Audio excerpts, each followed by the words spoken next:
All right. Hello, everyone. Hey, Hunt Applies. Welcome. You're the first person in chat here today. I'm gonna kind of probably get right into this. I'm starting actually earlier in the process than I normally do because I figured why it's not very exciting, but it is very important, as far as I can tell, to the process of brewing is making sure everything is clean and sanitized. As you might have noticed with my continuous sanitization of the implements, it's not just the implements that need to be clean, it is the area you are actually brewing in because you got to put stuff down and all that. You don't want crap getting in, especially at this point since I have so many brews that are, well, they're well into the process, which means I guess they're probably less in danger of contamination and all that. But since you've invested so much time into the things at this point, you really don't want stuff going wrong because that's, well, the ingredients get wasted anyway. But on top of that, time is going to be wasted, especially in the case of the mead, which has been going for more than a month now. So, I mean, in the grand scheme of meads, it's not a lot of time, but it's still a month. Okay, so as you can see, this is my working area right here. There's a bunch of crap on it. That's not good. There's a brownie there. There's some garbage there that needs to go away. There's some plates.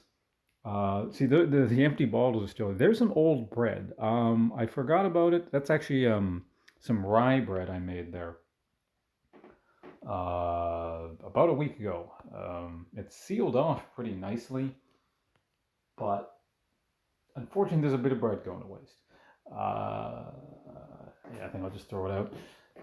So beyond that, well, let's get to cleaning. What's a good spot to put the camera so you guys can see what's happening? It's not just like cleaning everything up. I actually have to sanitize the surface and all that. So I don't have to, but we're probably going to use one of those cleaning. You'll see.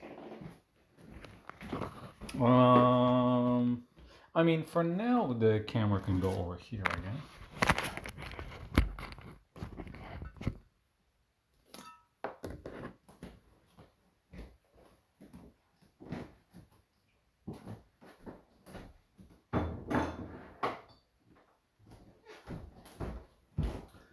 Oh, and of course, after we're done all that, I will be. I need to get some, like, one floating raisin out of the mead because it snuck in there somehow. And then at that point, it'll be good because there's no more crap floating in there. I'll get like a proper tasting of the mead. So what I'm gonna do is I'll see how it tastes. It's been a few days since we last checked it. I'm gonna decide whether or not I want to backsweeten it. So that'll be a thing. Also, at the same time, the wine needs an airlock. That's the other major thing. I may as well also just taste the cider while we're at it. It's only been spicing for about 3 days, I think. But I'll just kind of maybe get a rough idea of how strongly it's being spiced, if at all, at this point. So anyway, let me just move this crap out of here. I'm not gonna wash dishes or anything. I'm just gonna get them into the sink.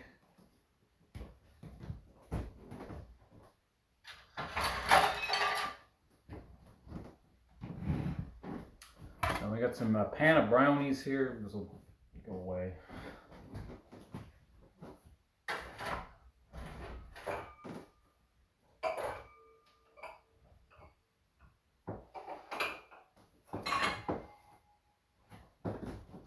A bunch of glasses that need to get washed.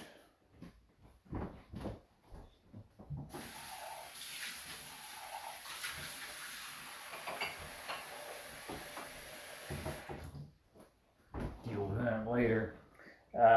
These are just coffee grounds. They can go away. They should go into.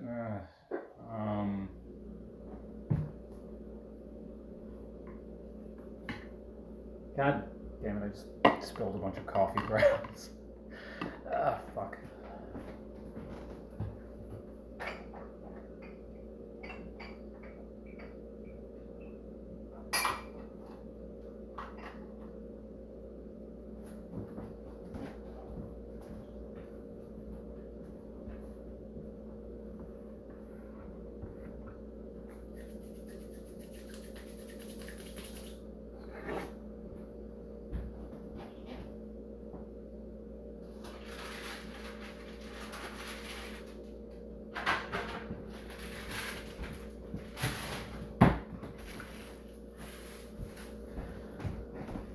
So yeah, unfortunately this rye bread's getting wasted. Well, let's open it up and take a quick look. Hello, couscous. Why can't you ever just have a regular salad? What? We're talking about couscous salad. In any case, thank you very much for the 5 bits. We appreciate it. I like a good couscous salad. Honestly, I could probably eat this. This is just like homemade bread though, with like no preservatives in it. It's probably stale at this point. It's not a lot of the bread left. It's probably like maybe, I don't know, 3 thin slices of toast, 2 really big thick slices. I'm just gonna toss it. I hate doing that. I don't like wasting food, but it's just, there's a good chance, well, not a good chance, but it's too, let's say there's too much of a risk of it making me sick, because yeah, it's homemade, no preservatives, nothing.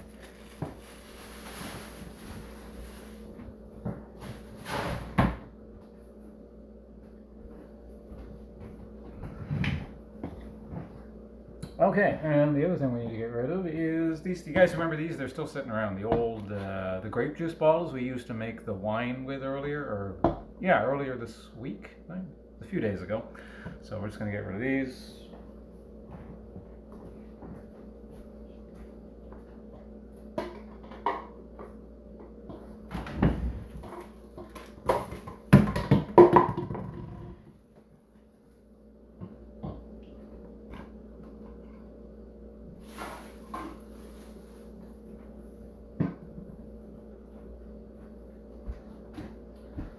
I am going to be keeping those as they're a very good size for me to do test cuttings with the machete / sword thing I have in the other room.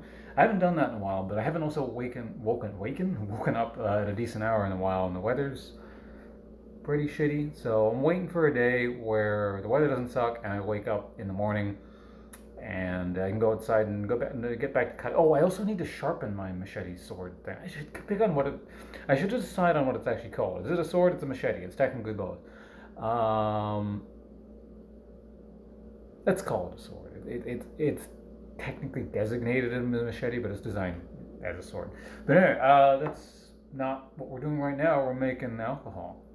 It's great, to me anyway, that I'm doing all kinds of stuff that's not just video games. You have to do stuff that's, with alcohol, swinging swords around. They're very manly activities, aren't they?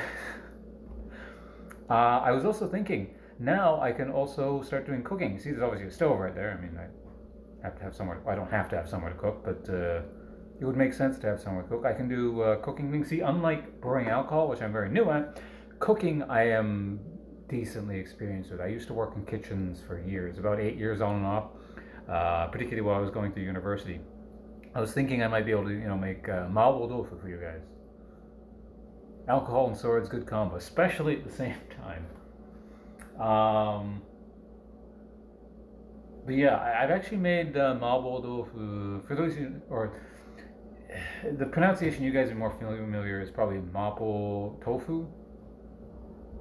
Japanese, which it's not actually a Japanese dish. It's like a dish very popular in Japan, but it's Chinese in origin. It's called chuka ryori, which just means Chinese food. But like Chinese food in Japan is its own kind of thing. It's very interesting. You know how like there's westernized Chinese food that you have over here in North America or whatever. There's a Japanese version of that. It's probably much closer to the source, but it's definitely still Japaneseified. And I don't know if you can find that here. I like it quite a bit. It's because it's its sort of own thing.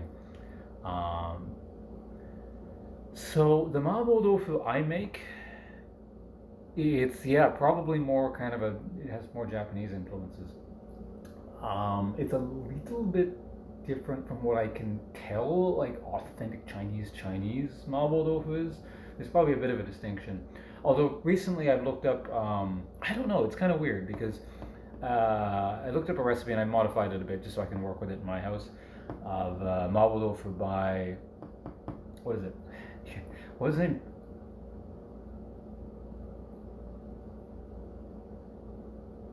Like Iron Chef Kate, I think it was his name. Iron Chef Chinese. I was just looking for mapo tofu recipes, and then I remember I saw one a long time ago. And then I looked it up, and it was pretty good. Of course, he has stuff that I don't, because he's the Iron Chef. But I also know how to cook, so I can adapt things and to work with what I have.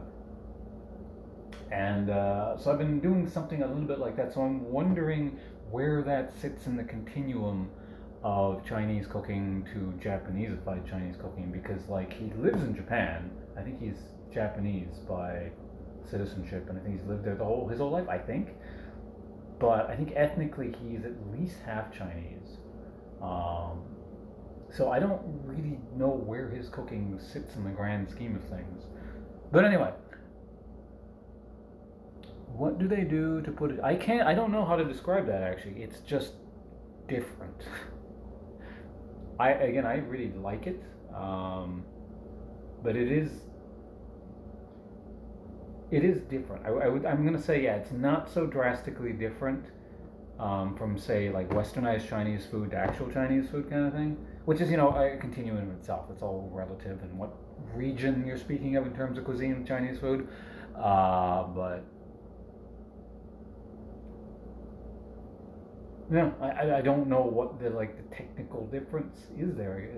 It's more suited to the Japanese palate, I guess, or the Japanese expectation of what Chinese food tastes like. But in any case, we've been going on about culinary shit for about, I don't know, 10 minutes now, and that's not where we're here to brew alcohol, aren't we? See, if I was going to sit here and discuss stuff, I should be at the computer because the audio quality is going to be better. Hopefully, is the audio quality fine again? By the way, I'm using the same setup, so. I'm assuming it should be good. I did go back and check the VODs, and I'm pretty clear as far as I can tell. It's a little bit echoey. It's not like a real mic. This is just me talking through a phone. But in any case, that's something to think about in the future. I'm not doing that today. I'm not doing it anytime this. Maybe I'll do it this month. I don't know. But if I'm going to cook, there's a lot of things I could. Just the first thing that came to mind when I started thinking about it was mabo tofu, because I've made it about twice in the last few weeks, and it was really good both times.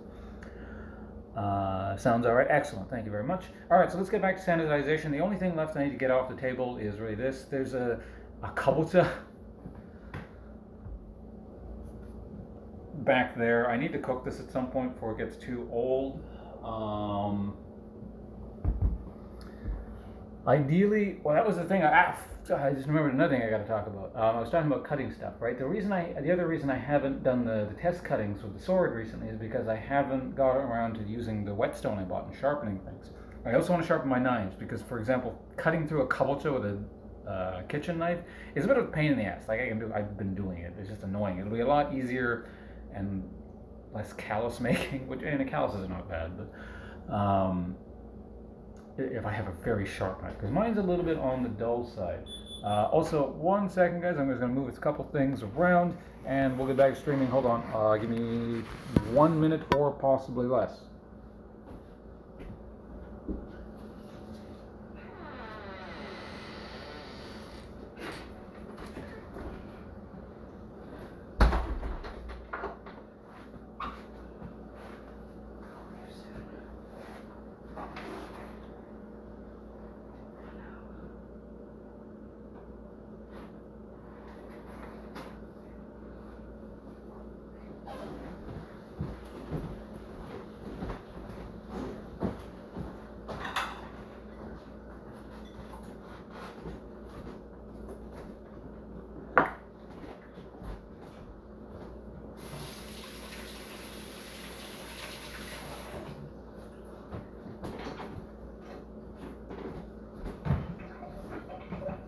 Okay, guys, here we go.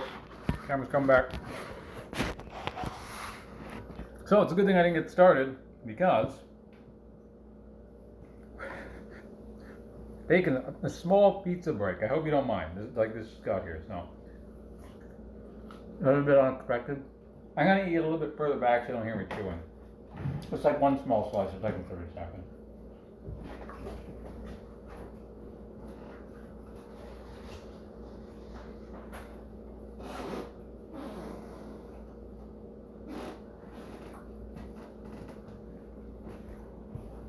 I also just remembered I haven't actually really eaten today, so probably a good idea.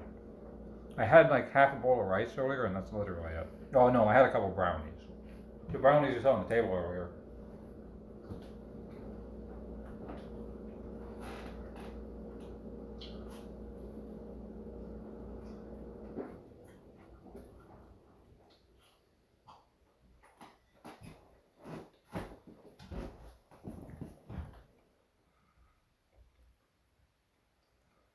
trying to diet, no worries. Like I said, I'll eat back there. It won't take too long. Very small slice.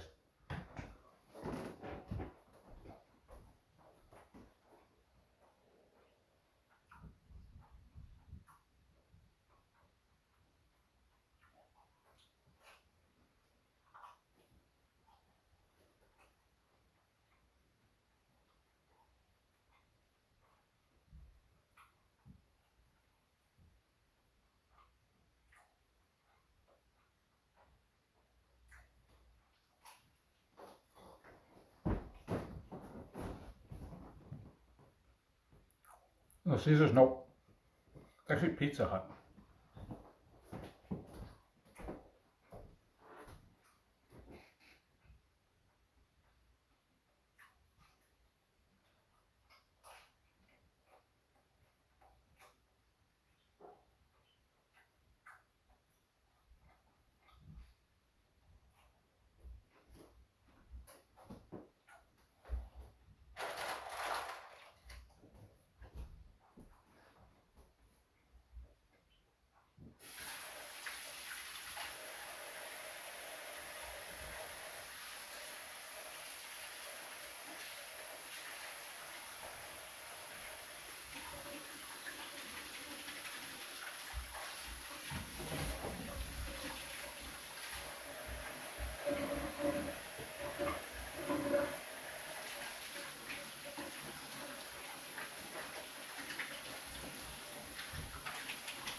Okay, speed eating complete.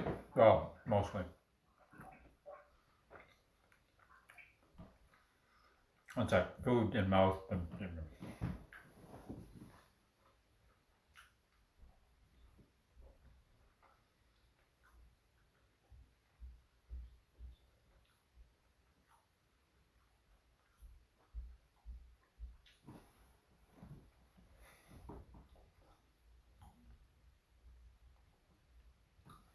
Okay, sorry for the interruption. Like I said, I wasn't actually expecting that. It was a bit, like, well, unexpected.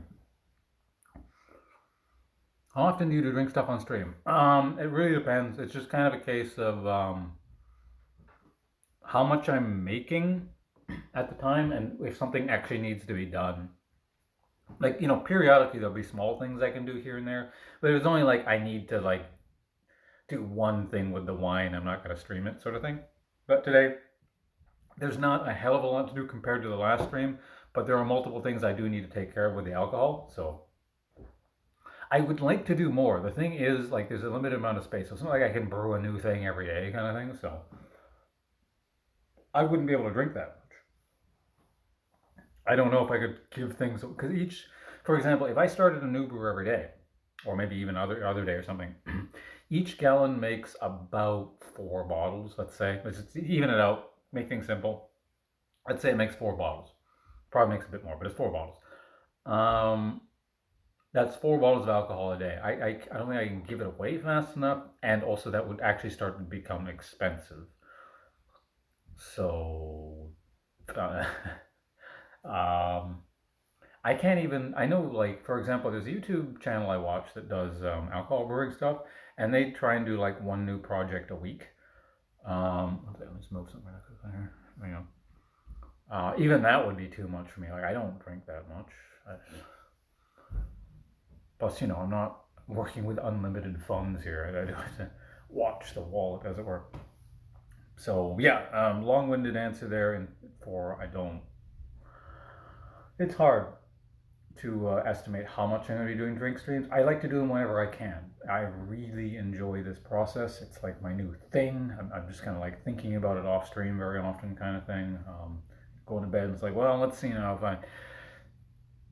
if this is going to take roughly this long, you know, this space will open up and I can start this. Do I want to do, is the next thing I want to do a blueberry mead? Do I want to do a metheglin, which is a spiced mead if I recall correctly?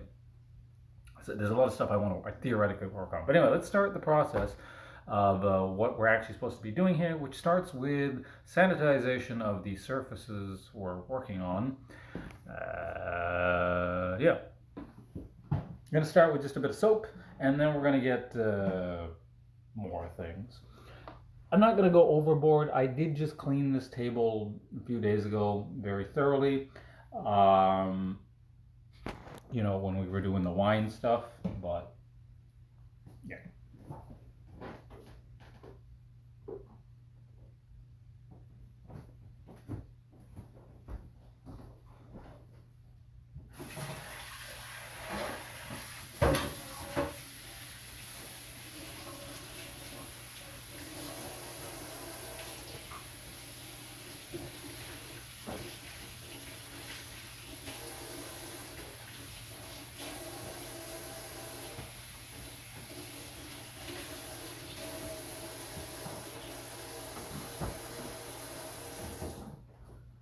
All right, I'm going to turn the water off to pretend I don't waste lots of water. But for the sake of the stream, we're going to make it look like I'm very conscious. What the fuck? Okay, I don't want that thing falling in the soapy water. Let's move it further back. So with the angle, you're not really going to see what I'm doing here, but I'm sponging the table real quick. Getting like the larger particles and all that. Again, probably an unnecessary step. I'm most likely going overboard. I don't think this needs to be super clean. I mean, it should be clean, but you know.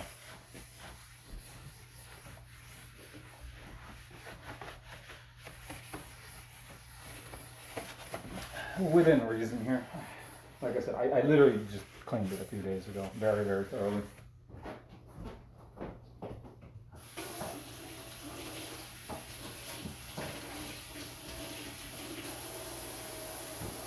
Just a regular sponge. We got 2 sponges active here. I'm just going to leave the water on this time. It's only going to take a second. 1 for dishes, 1 for general cleaning.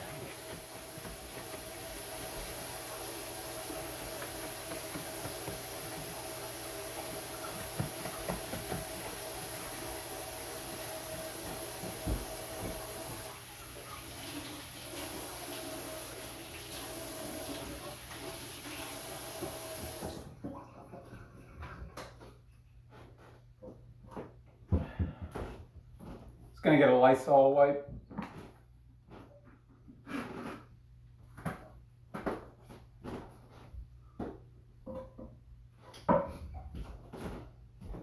You know, like I said, I'm not gonna, I don't go that crazy for things that are actually going to, like the implements and all that kind of stuff. I'm pretty sure I don't want like bleach and all that in there, but in terms of like the table itself, I'll clean it rather thoroughly.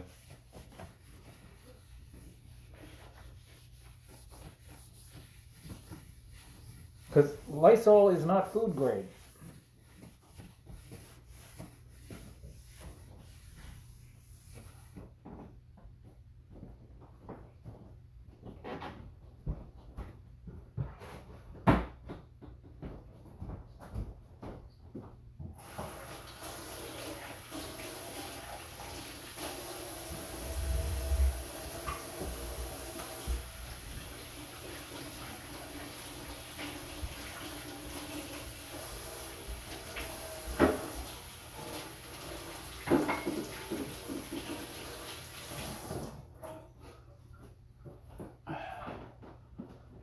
All right.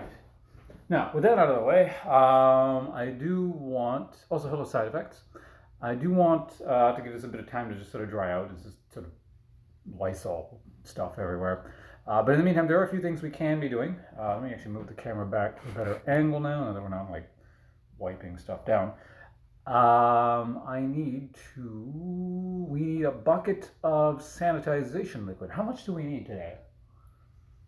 I feel like I don't need, I can probably do half a bucket, which means I only need a 1/4 of an ounce. So what is that? An ounce is roughly a fluid ounce is roughly 30 milliliters.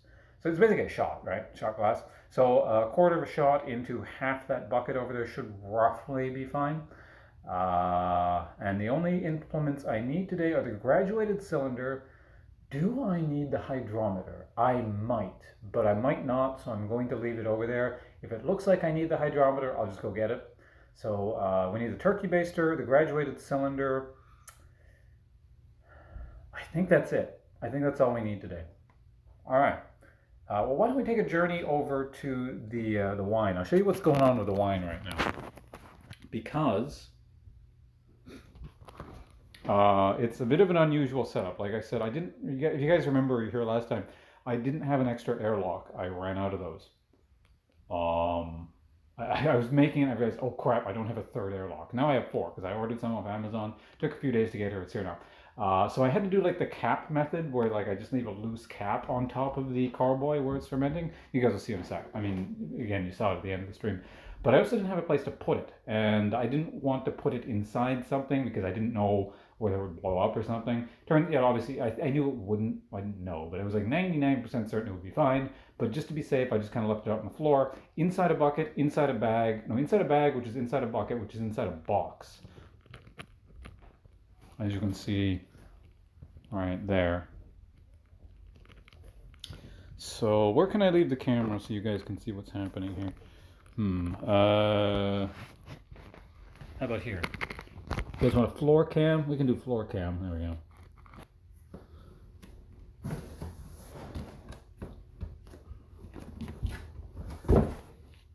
So the thing with this method and being all sealed up like that, are you guys down there okay on the floor there? Is everything good? You can hear me, see everything still? I mean, I can see what you guys see roughly, but...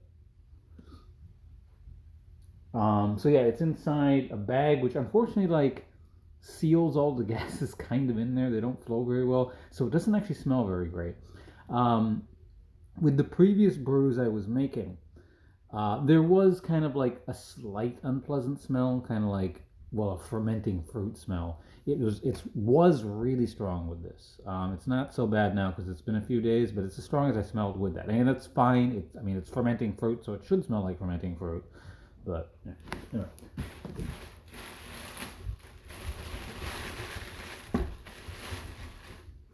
Yeah, as soon as I open the bag, it's like it just kind of comes out at you. Everything's good? All right, thank you.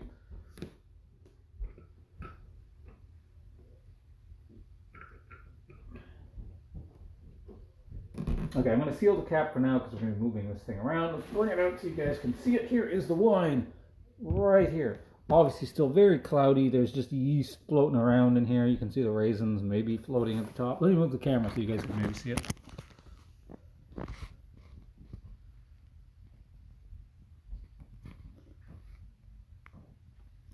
So what that looks like in there.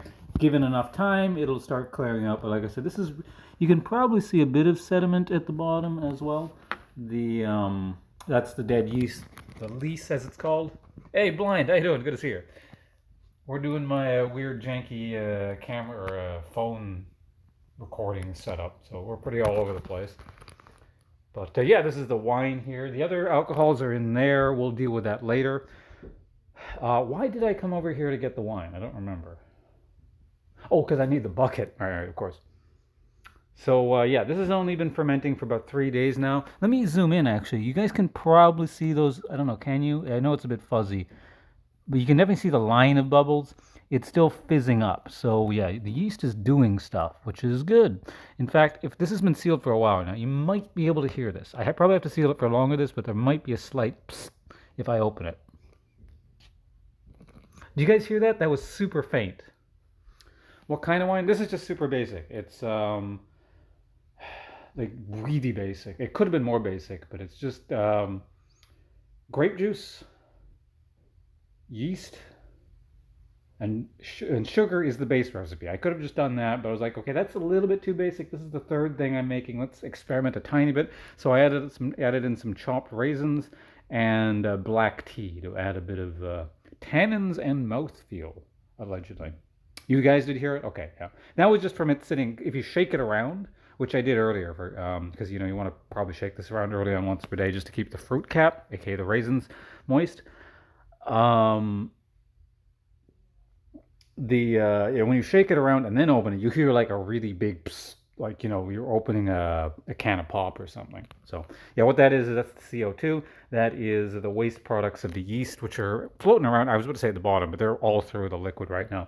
As time goes on, as they die and just whatnot, they fall to the bottom, and then they'll make a big line, which you'll see in the other alcohols in a second.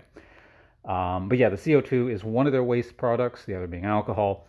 There's probably other stuff, but the major ones are CO2 and alcohol. And yeah, so they're just continuously filling this bottle with gas, which is why you can't have it sealed. If this was sealed for more than, I don't know how long, but if I left it sealed for a while, this would blow up.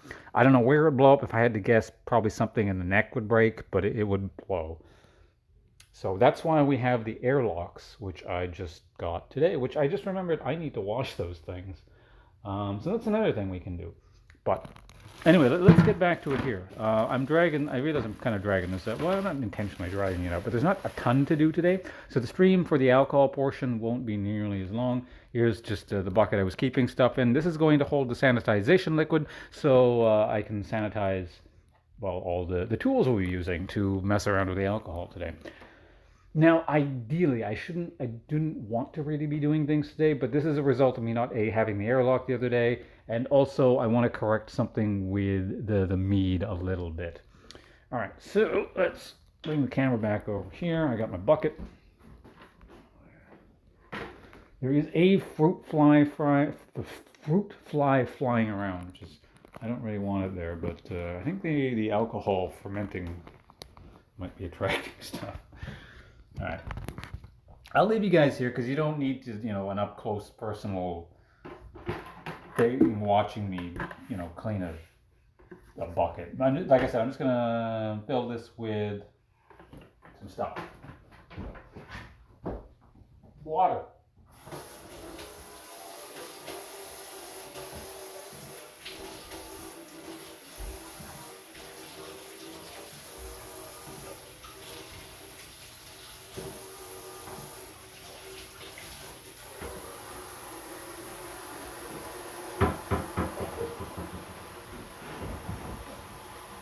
Once again, this is the sanitization fluid I'll be using here.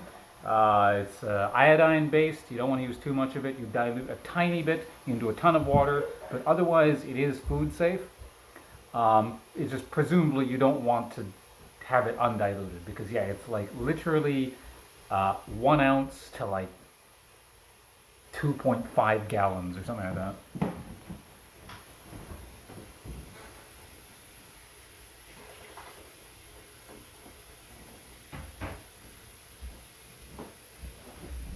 And I think I left the airlocks in the other room. I'm going to be right back. I'm going to grab them.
You know what? Let's just do a full bucket.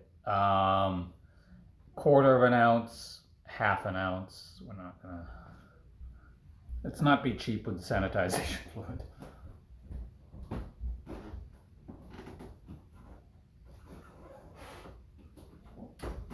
Oh, of course, I need a towel. I'll be right back. I can grab a towel. I'll be right back.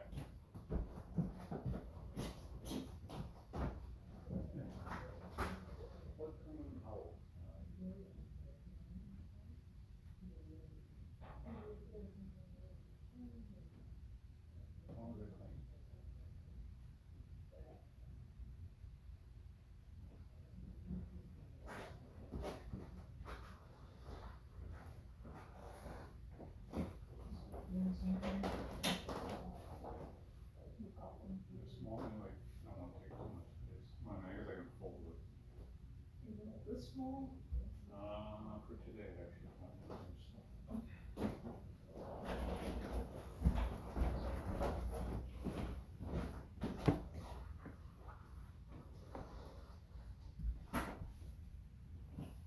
All right, let's go get the sanitization fluid and put it in here. I'm gonna get caught up in chat. Hello, the brute. Making some of the good stuff. Yeah, I'm working on my third brew right now. Technically, none of them are finished yet, so I'm really just kind of getting started on all this stuff. But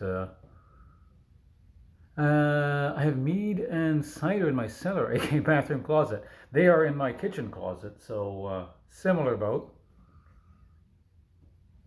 You consider yourself, as in like, fresh, you're considering making your own stuff, or if so, best of luck with that. Like I said, I just started a little over a month ago, and I'm just like been enjoying it the whole time.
I don't know if you guys can hear me back there, but I'm just washing stuff. I know it's going in the sanitization liquid anyway. If you couldn't hear me, I was washing some stuff real quick. It's going in the sanitization liquid anyway, but this is new. I just bought this, so we're gonna give it a quick just wash, especially get some of the glue off it. Where the like the price, not the price tag, but like the barcode and stuff was.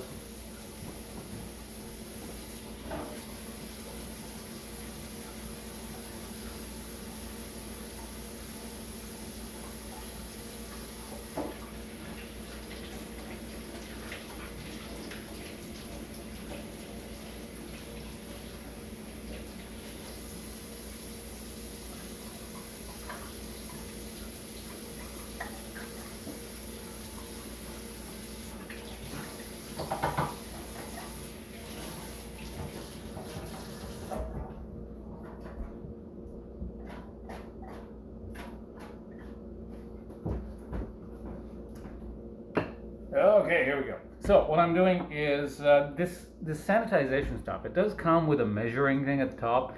I don't know really what you're supposed to be doing with this, because when you tip it to pour from here, it'll give you like an ounce, right? It goes up to 2 ounces up there.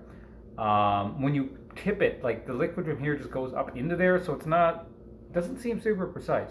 So I'm just going to use a shot glass to measure it out. I just need a half a shot, essentially, half an ounce.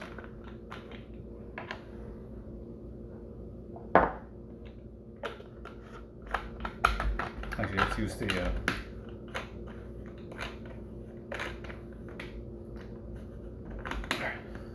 stupid child-proof.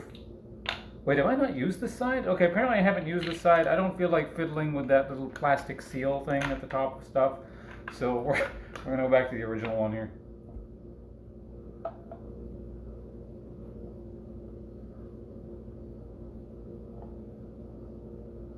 It's about half a shot. Doesn't need to be super precise.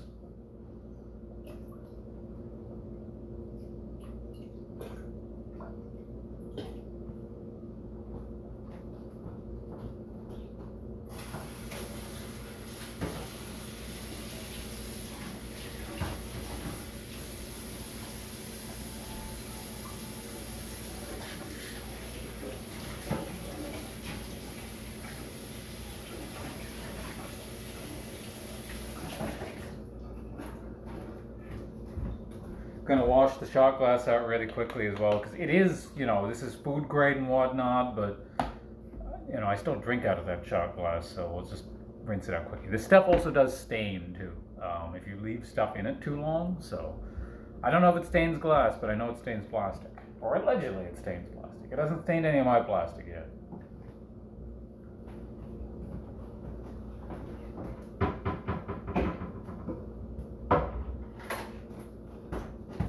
Our Asian household stir stick.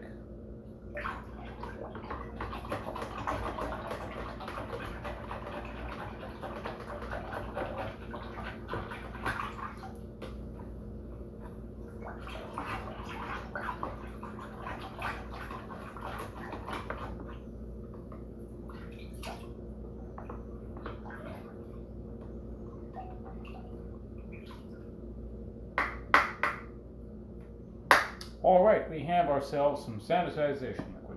Now, first order of business. What do we want to do first? Because there's a couple things I do want to take care of.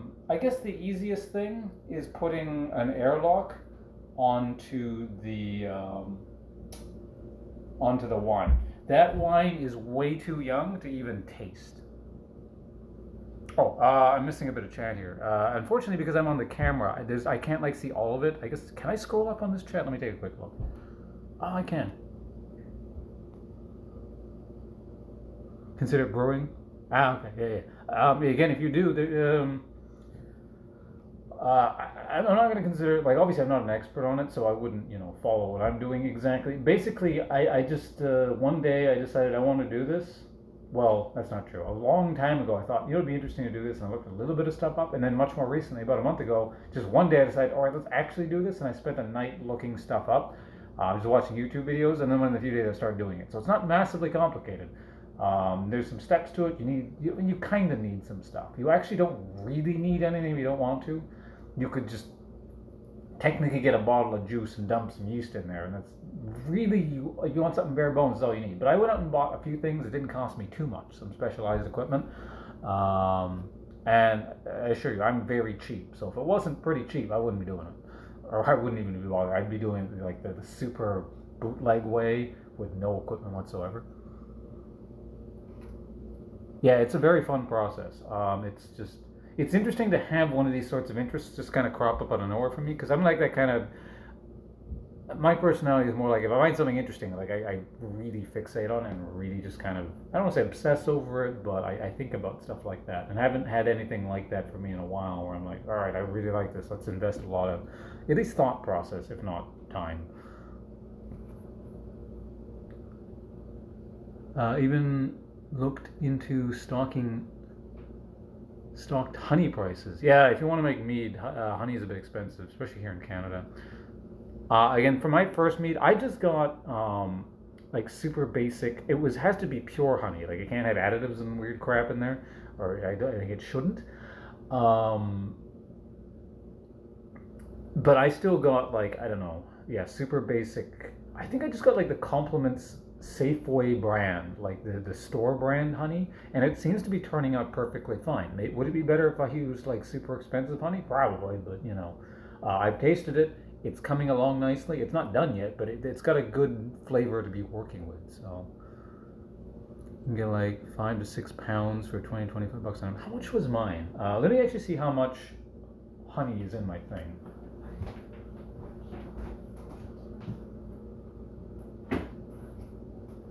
Yeah, why don't I just bring it over? This is the honey I bought. This is 2 kilograms, which is, how much is that in pounds?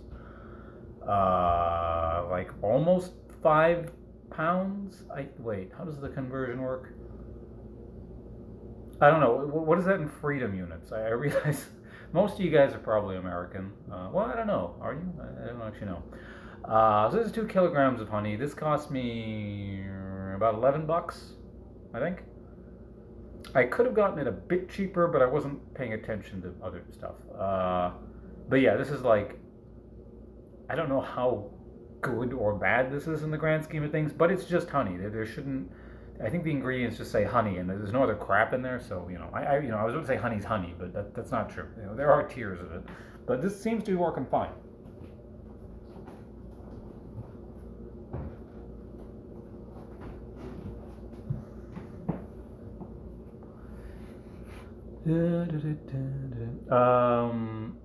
Yeah, because for example, the mead I made, which is a gallon, I used 1.6 kilograms of it. Again, I don't remember what that is in freedom units, but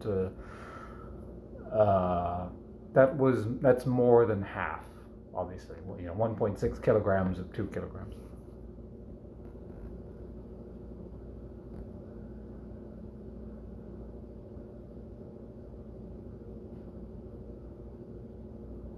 Oh, I got to take the seal. That's why the measuring thing isn't working that well. Because I got to take the seal off, and then it will. Okay, okay, yeah.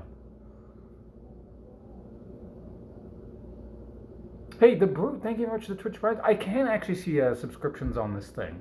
I didn't know that. Like, I'm not getting the Twitch alert thing because I'm not at my computer right now. This isn't my real setup, obviously. But thank you very much. And unfortunately, I can't properly welcome you in and all the stuff that I do over my computer. If you're still around when I go back to my computer, I'd like to properly address everything and all that. In fact, if someone could type the command ! bonus game, all one word, that'll let the brute know what he's entitled to. At least in terms of that. Unfortunately, I don't have my sword with me here. It's in the other room.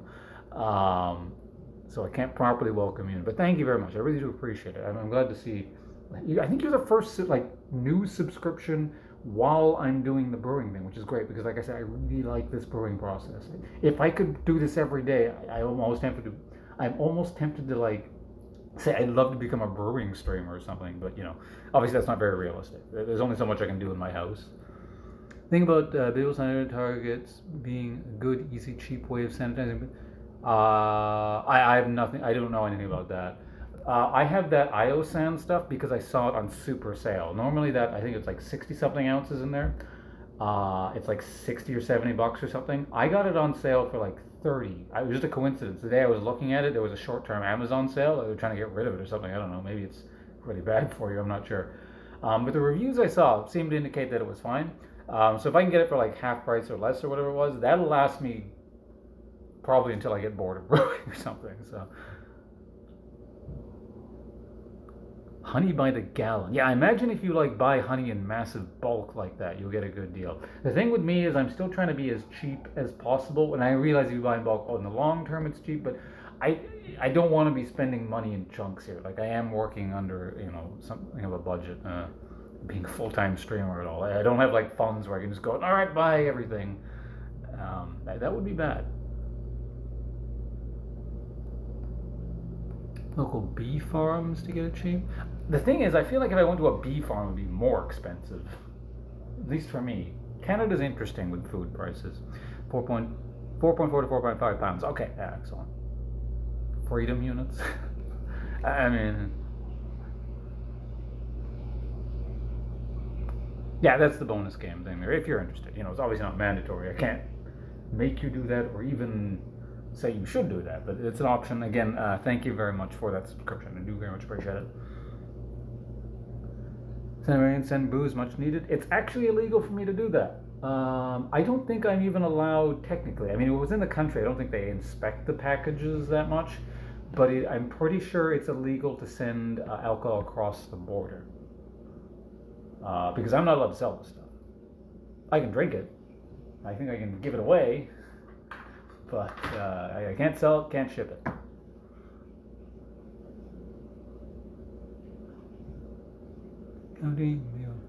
Wait, you can resell it in the States, you're saying? Or, because there's no context as far as I'm aware in which I can sell this stuff. Which is too bad, because if I could, I'd like to make a lot of it, but it is illegal, yeah. Okay, what are we doing again? Oh yeah, we're dealing with the, let's start sanitizing. Yeah, so this is super simple. Like I said, there's not a ton to do today compared to the previous days. There's been a lot of talking, but I like talking about this stuff, so hope you guys don't mind listening. Again, if you're interested in doing this stuff, don't just listen to what I'm doing. Look this stuff up yourself. There's probably stuff I'm skipping over, stuff I've misunderstood along the way, but I feel like I've done pretty good research. Like I said, it's kind of the thing that's been occupying a lot of my thinking of late, so I've been doing a lot of research, but it's the role play. What, some sort of what do they call it? when people used to run across the border with the alcohol, like the actual person. I know it's called like, it was like the act of it. I think it's called bootlegging or something like that. It's like bootleg alcohol. But like when people used to cross the border during Prohibition with the Canadian alcohol and the American stuff. I was reading a bit about that last night with the that's how Sleeman's Brewery got its start. Which, and I didn't know this, for apparently Sleeman's lost their license to sell alcohol or produce alcohol for like 50 years or something, and it's only in the grand scheme of things, a recent development they've been able to sell stuff again. And I knew they were acquired by Sapporo. For those of you guys, you're probably not familiar with Sleeman's. It's a Canadian brand, but they were acquired by Sapporo. You're probably familiar with Sapporo at least, if you drink beer. And it's interesting because like Sapporo owns them, and they own like a whole bunch of like Canadian stuff. So ultimately, a lot of the beer that you can be drinking here is in fact owned by a Japanese company. And on top of that, they have the brewing distributing license for a bunch of American brands. For example, you drink Pabst Blue Ribbon if you're being super cheap, like I am sometimes. It's like in a weird sort of way, kind of almost Japanese beer. Not really, but Anyway, let's go ahead and sanitize this guy.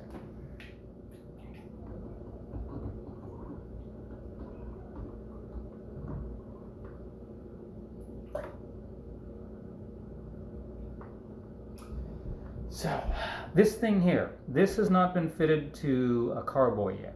It's like this rubber thing, and I'm going to have to press really hard to get in. It is a super tight fit.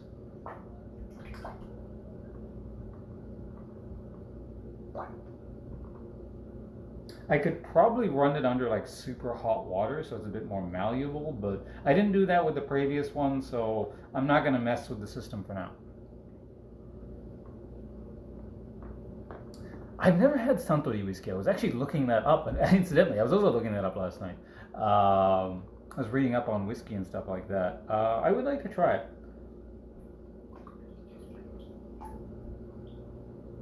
I think the Toki is the cheap brand that they sell. It's like Canadian, about $50 a bottle. So again, it's not the kind of money I want to spend, but maybe one day. All right, let's bring the bottle.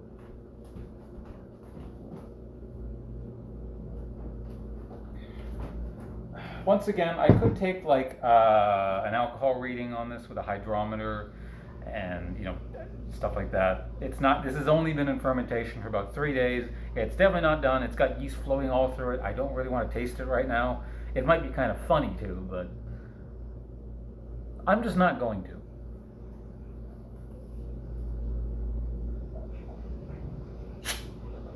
You guys hear that? Did you hear the psst again? Actually, before we do that, why don't we, no, it's fine. We'll do it later.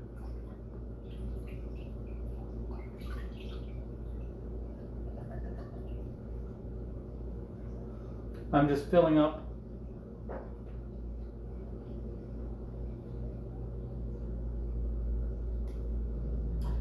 the airlock with sanitization fluid up to the appropriate lines.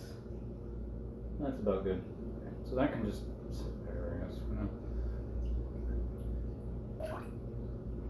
Okay, I'm gonna have to move this over to the counter because the counter is sturdier. I'm gonna have to press down so hard on this. I don't trust the table to actually withstand the pressure because I'm powerful. It's actually just it's a flimsy table.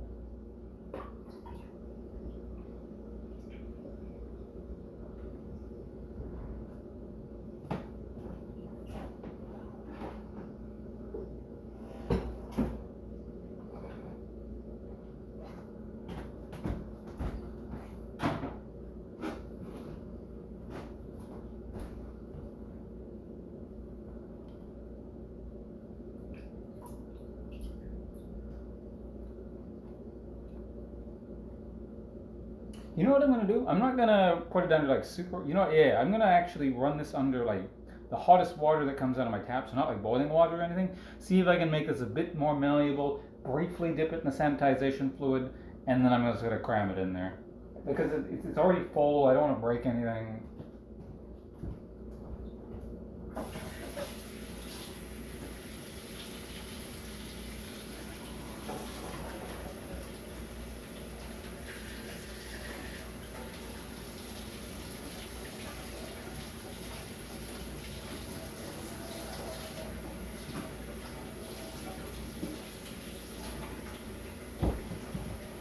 waiting on the sink water to get a bit hotter.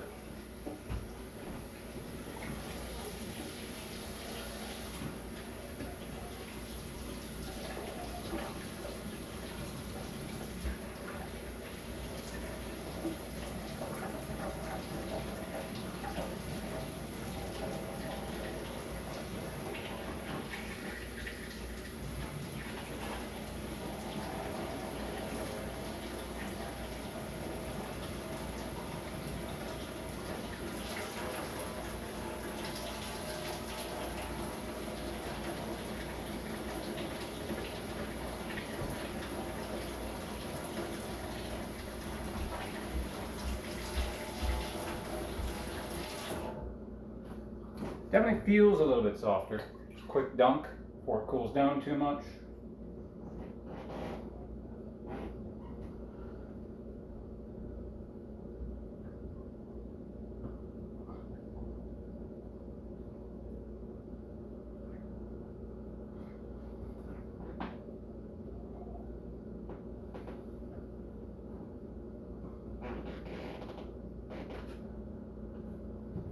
Oh yeah, that went in there like 1,000 times more easily. That's the way to go going forward. Just heat it up a bit, give it a quick dunk in the sanitization fluid because it's touched other water, which is not a big deal, I'm sure, but whatever.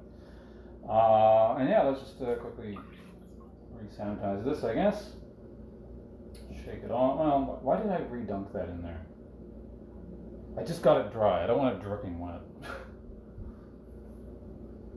Alright, so that's a relief. We got an airlock in there. Like I said, I was just making stuff the other day, and I realized I don't have enough airlock. So that was just, that was sitting there with the cap kind of loosely just sitting on top. I could have left it that way the whole time, but it's just, I don't know. It feels better to have the airlock on there. Yeah, so hopefully there's no like weird expanding, contracting crap and it pops out, because like I said, I did use a different method. Normally I just like physically just force the thing in there before when the rubber was still hard, but this time I made it softer, so it just pushed right in.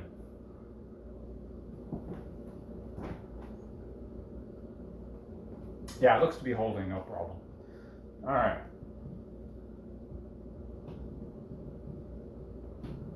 I'll just zoom this in while we're holding this. So there, as you can see, maybe, oh fuck, I just touched the table.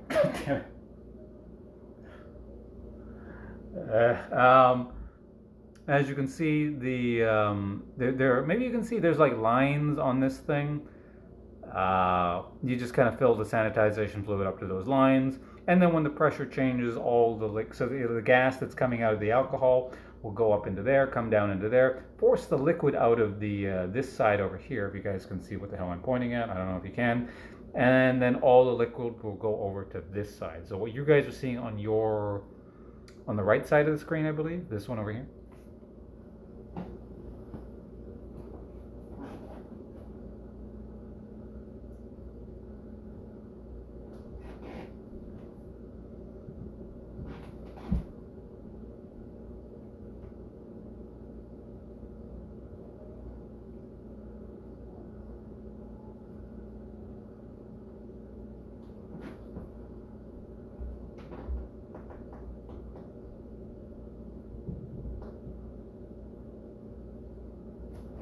Oh yeah, that's bubbling something fierce. I'll bring it over so you guys can see.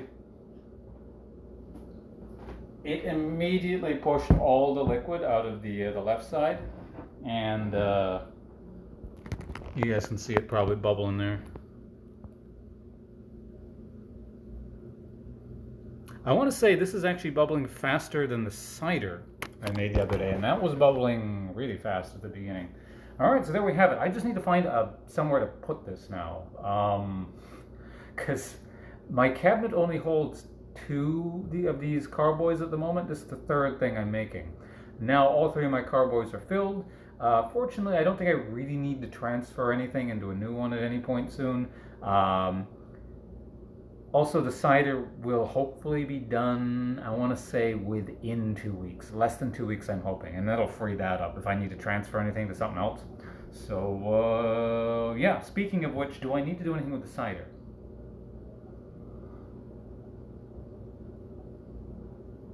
I want to test the cider. I shouldn't, but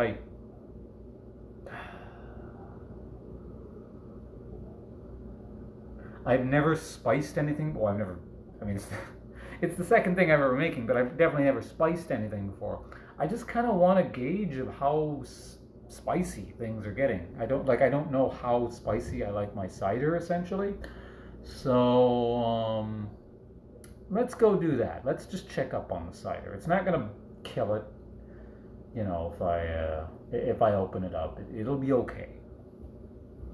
Hello, Rock. Welcome. All right, so I'll find what I want to do with this off stream. Unless I can do it really quickly. I'm actually going to go look in the cupboard anyway. Maybe I can make room. We'll see.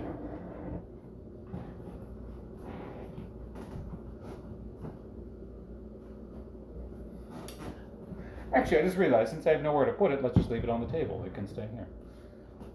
It needs a dark place. Well, it doesn't need, but it should have a dark place to be resting. I mean, if it's just sitting on the table for a little bit while we're messing around with it, it's okay, I imagine. Hello, Ambient. Welcome. Thank you much for the 5 months. I don't have my book with me, so if you stick around, we can do the bonus, or not the resub thing if you'd like. But for the time being, just thank you very much, and we'll get you and Brute to the top of the screen when I'm back at my computer. Thanks again.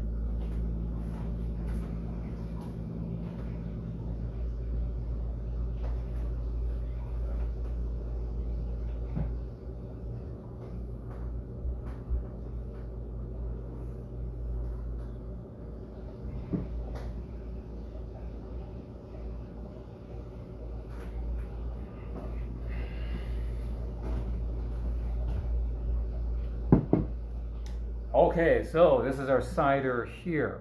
It looks like most of this, well, actually, 2 out of the 3 spices sank. The only things that are still floating are the allspice berries. I don't know if those ever sink. Maybe they do. Oh, and remember earlier we were talking about yeast forming a line at the bottom. It all sinks to the bottom and it's dead, and it's called the lees. I'll show you guys that. So for this one, I use champagne yeast, like actual, like, meant to brew alcohol yeast, not like the bread yeast I use for the other 2 things. So it forms a really clean line at the bottom. So that should make it easier to extract the alcohol at the end, because that'll just be settled and hopefully just doesn't come back up into the brew when I bottle it and all that. All good to hear. So yeah, that's nice to see there. And you can compare that, well, no, actually, never mind. Let's not talk about that. I'll bring the mead out in a bit. The mead is looking really... actually, that's probably one of the really cool things to show you guys compared to the last stream. The mead is looking really good. It's a nice, clear, golden color. It looks, dare I say, professional.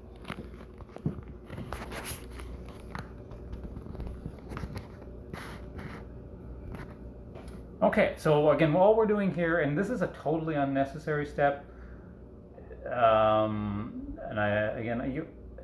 it seems like you probably shouldn't open stuff up too much. That's the impression I'm getting. But as I said, as someone new to doing this, I want a rough idea of what spicing something means to the palate. So after 3 days of doing this, I think this is, for the most part, this should be done fermenting. The last time I checked, it was basically almost completely dry. Which means the sugar had all been consumed by the yeast. It can only ferment but so much more, essentially. So this is probably, if not almost completely dry by this point, very even closer to it. So that's not what I'm concerned with. So this probably won't taste awesome. Well, that's not true. If you like dry stuff, it's probably okay. But again, I'm concerned, or I'm curious about the spice levels.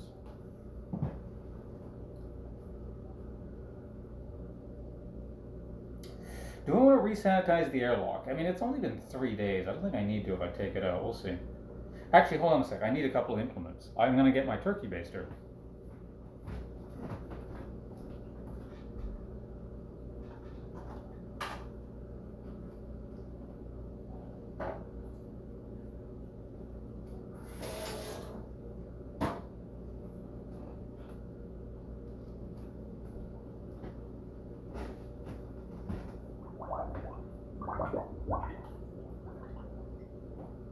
Can you guys hear that the bubbling when I fill stuff up out of curiosity? It's not super loud, but I'm just kind of curious about volume levels and whether you guys can pick up on that. When I just put things in the sanitization liquid and it sank to the bottom.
You guys did hear it? Okay.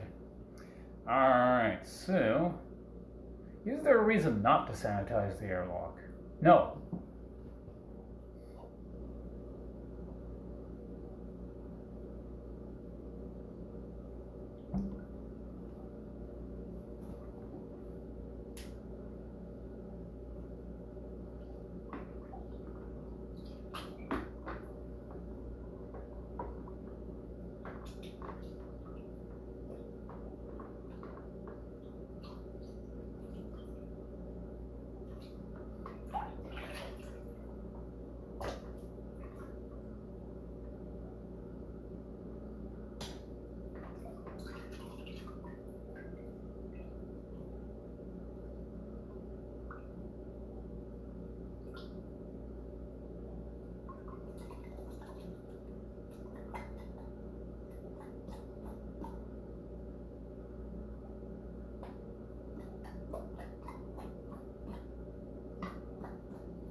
Just readjusting the levels again here a bit. Okay, we're good.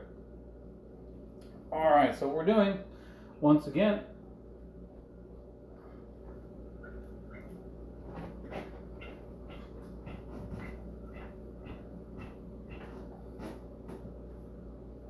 is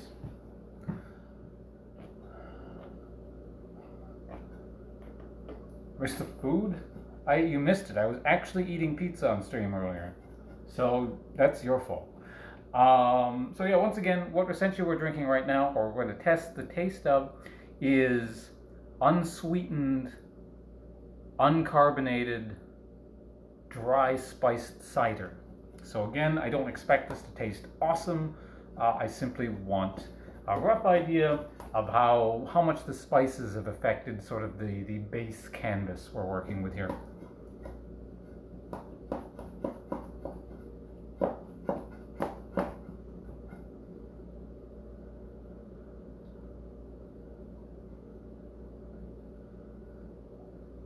Oh, there's also probably more yeast floating around here than I would want, but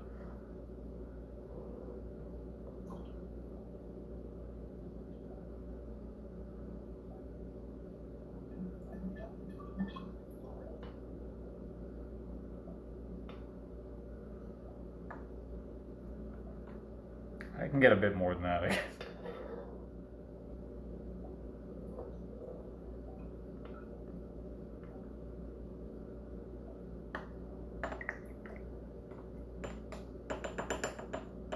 That should be enough. Oh yeah, this is really fun, nice timing there, Hollow. Wait, I just realized something. Did I properly let you know I was streaming? I can't remember. But I was typing to you. But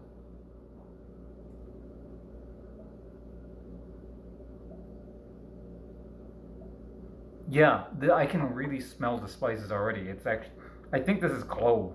It's like clove and apple.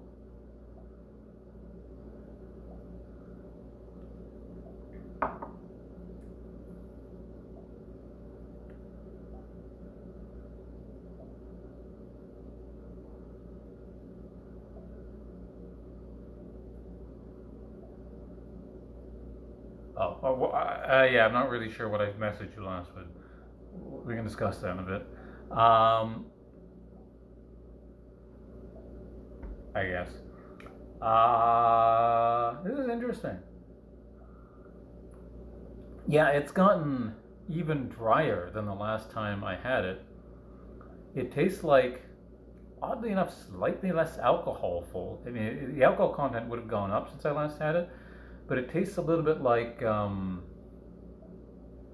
yeah, it's kind of like a sour apple dry cider with actually just a hint of spice. So this is no problem. We can leave this spice in. Um,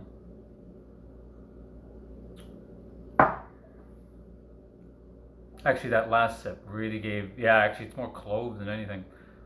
I'm getting more clove than the cinnamon, which is interesting. But again, I haven't shaken this up or anything. Actually, that kind of makes sense. Yeah, the cinnamon's sitting at the bottom. The clove was up top longer. So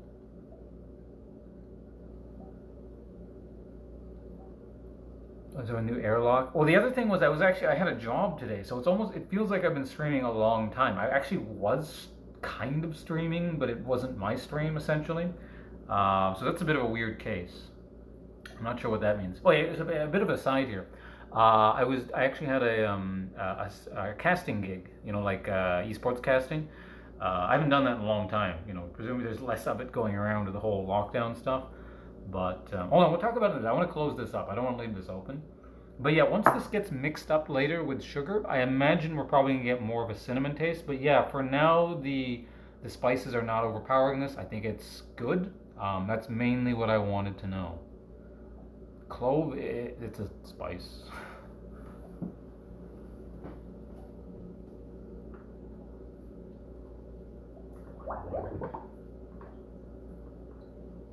All right, so this has already been like shaped to the hole here.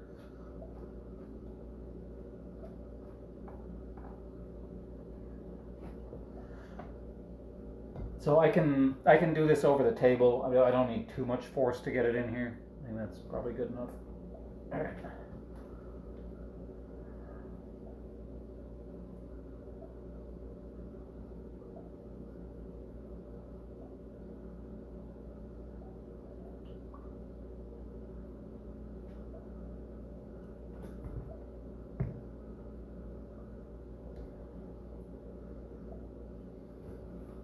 Okay, so now that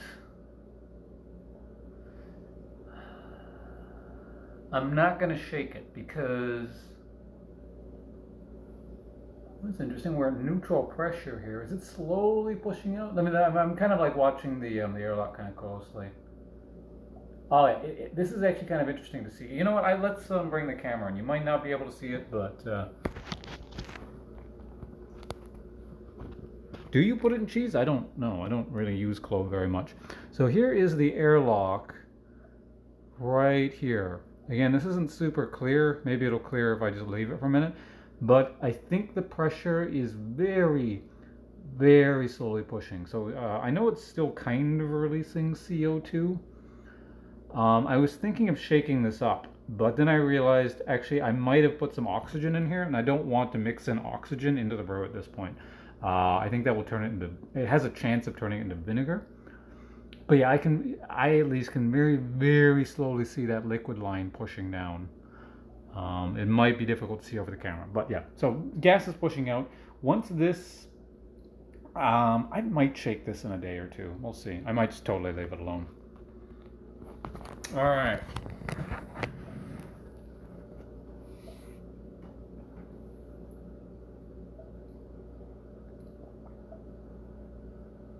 Oh, you were Googling the translation. I see. Okay. All right. Well, that is that. Let's also put this to the side here. Over here by the wine. I got all my alcohols out. Yeah, we'll put them all side by side in a minute. It's a glorious sight.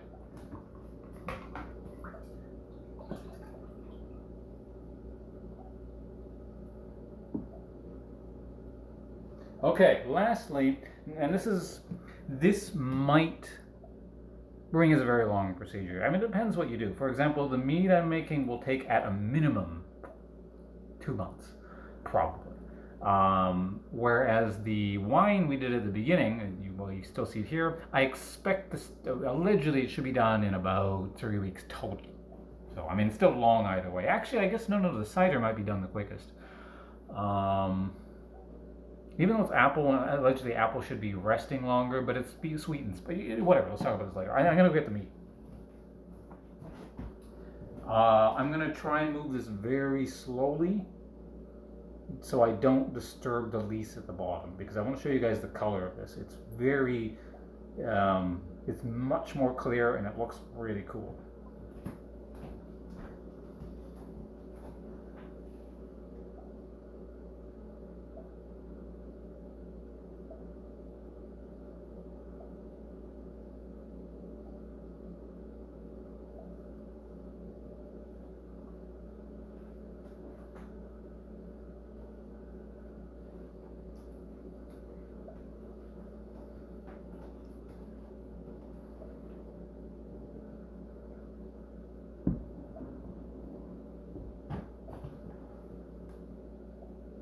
See, you can see through it now.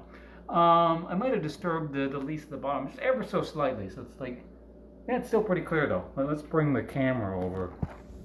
Can you see my face through it? Not really, but you know, you can see that it's pretty transparent. Translucent, I believe, is the term for that.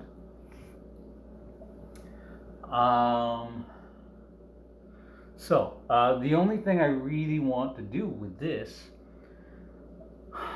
do I want to get an alcohol reading on this right now? I just want to know if it's still fermenting. Well, there are two things I want to do, and this is why this is slightly more complicated. Now that there is a tiny bit of lees at the bottom. This is all the stuff that filtered out from it earlier, which means I kind of maybe racked it. Well, I guess it's secondary fermentation, so it's fine. But I could have left this in the other bottle earlier. The thing was, basically, as soon as I transferred it over to here, the yeast just cleared out of the liquid 1,000 times faster. I think like the raisins and stuff were just sort of trapping it, and it was just sort of floating around. Soon, yeah, within a day or two of me transferring it, the color just changed completely. So yeah, basically what I want to do is I want to taste it without the yeast floating around in it, and get that one raisin that's floating at the top out of there. I just don't want it in there because this is going to be sitting for a while. And then once I tasted that, I want to see what the flavor is like, so I know whether or not I actually want to back sweeten this.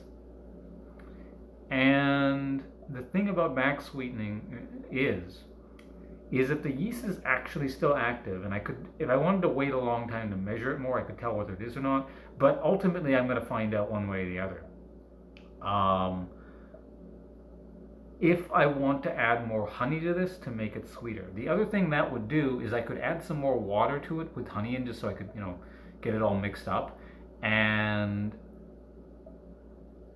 basically make less headroom. So the thing with headroom is it means oxygen, or basically there's less gas, essentially there's less surface area, because you can see right now the liquid, it's this is about as much surface area as you can get within this 1 gallon carboy. If I can push the liquid level up into the neck, like up here, it means there's less surface area of liquid touching gas, and less likely to get oxygenated, and oxygenation at this point is bad because it can turn to vinegar. At least that's what I've read on the matter. It's like apple juice? Yeah, like clear apple juice. Seen brewing or brewing related stuff in my life? Yeah, well, like I said, I just started doing it last month, and this is a lot of fun. So, all right, well, if that's the case, then let's get to doing what I was doing. And, okay, so You know what, just in case, let's sanitize the other tools I will need. You know what? No. I'm actually going to have to heat some water up if I'm going to do that. So let's open it up. First order of business is just to see what it tastes like.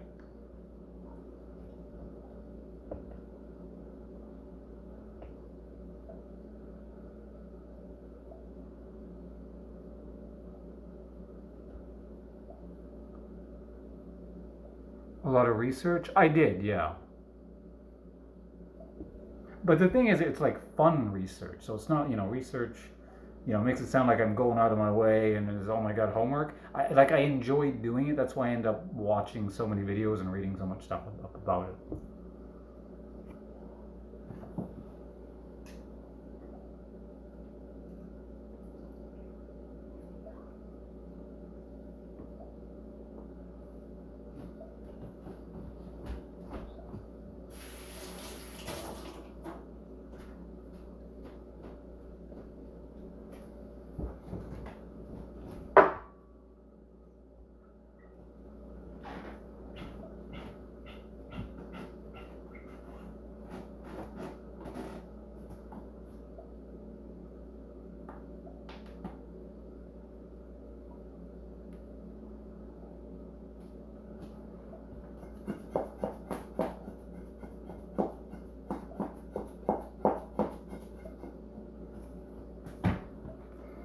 Okay, so like I said, I'm kind of get the raisin while we also get like a little bit of liquid just to see the flavor.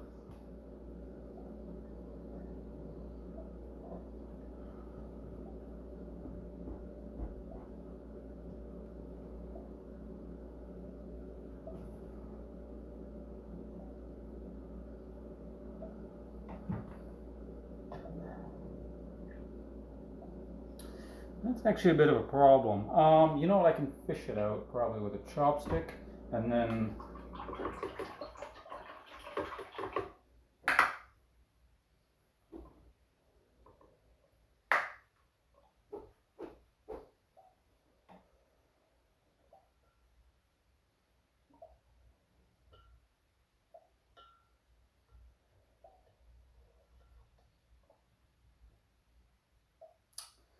Well, that had the opposite effect.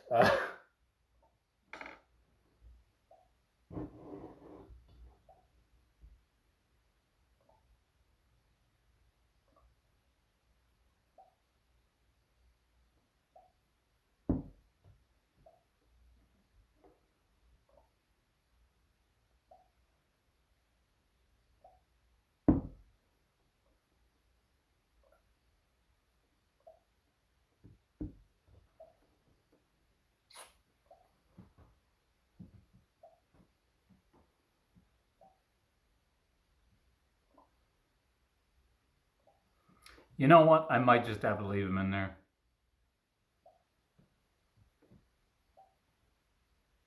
I don't think I can get them. It's not, I don't think that's a big deal, like at all. It can sit in there. Allegedly, fruit and stuff can sit in there for several months, and I don't intend for this to sit for like that long. I don't want to stir this too much. That's the thing. Hey, Kat. Yeah, no, this is a new setup. If you didn't see the last stream, yeah, compared to 2 streams ago, this is a totally new setup.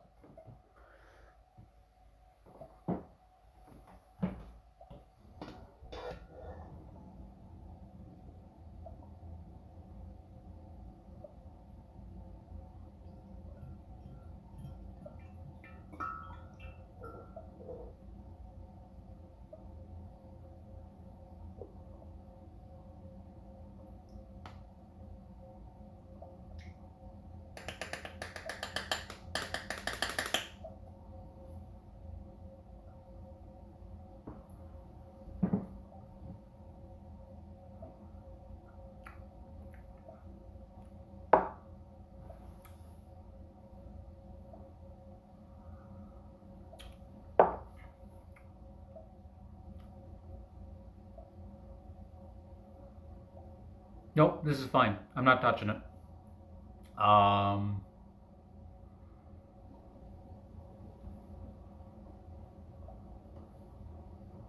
Oh, one of the raisins is actually floating into grabbing range. Hold on, let me see if I can get that.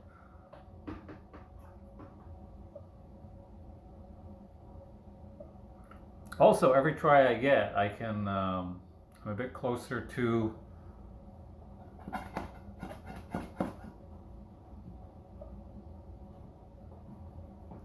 I get another taste.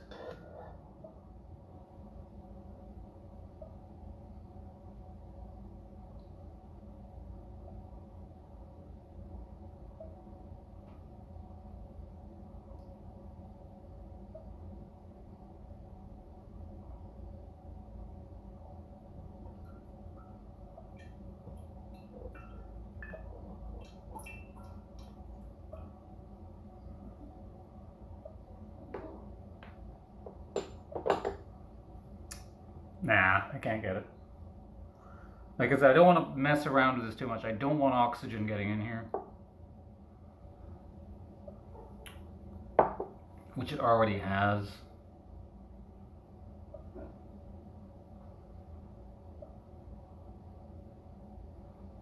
It's not a big deal though, because I can actually still see bubbles coming up. Which kind of makes me wonder, is this still fermenting?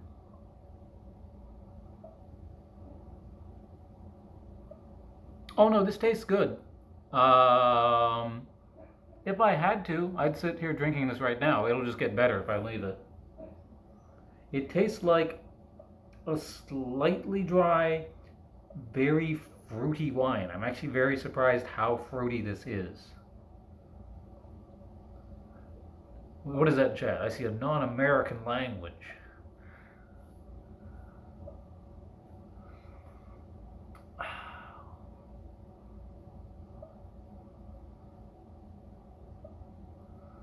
Maybe I will. I don't like this headroom. I really don't.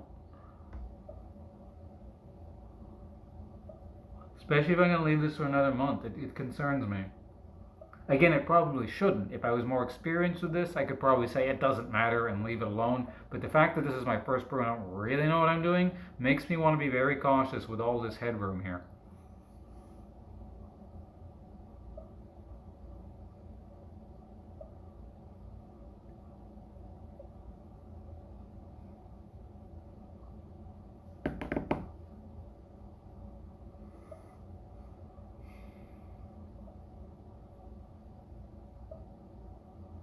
And it wouldn't hurt to have it maybe slightly sweeter. You know what I'm going to do? I'm going to do this. I am going to not boil water. I'm going to heat up a bit of water, melt a bit of honey into it, cool this water back down,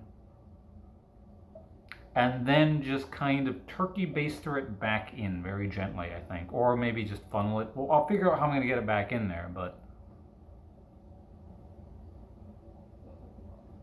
Oh, hey, we just got a raid/host from Martini Monster. Thank you very much for that. Hello, Durkenstein.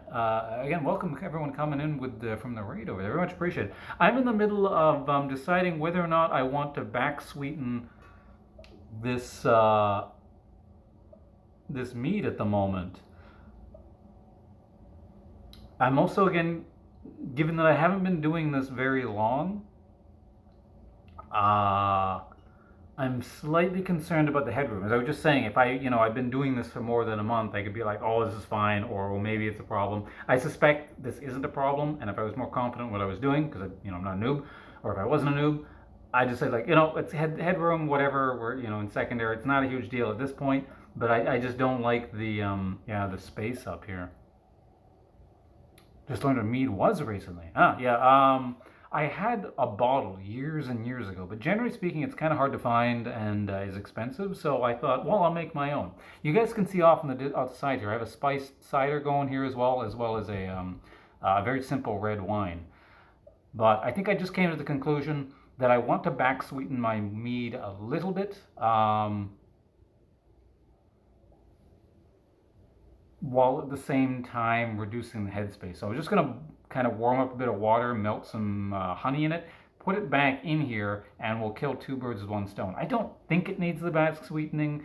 It just might make it a little nicer.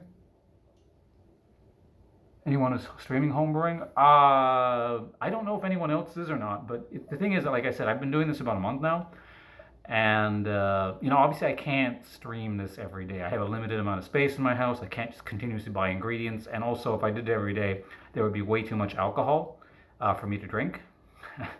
So I do this when I can, but it's like when you pick up a new hobby that you really really like and you're just always thinking about it kind of thing. That's been the thing with me. But are you bottling or kegging it when it's done? I'll be bottling it. I don't have any kind of keg set up. I don't have anything fancy. It's just very basic fermentation on my end.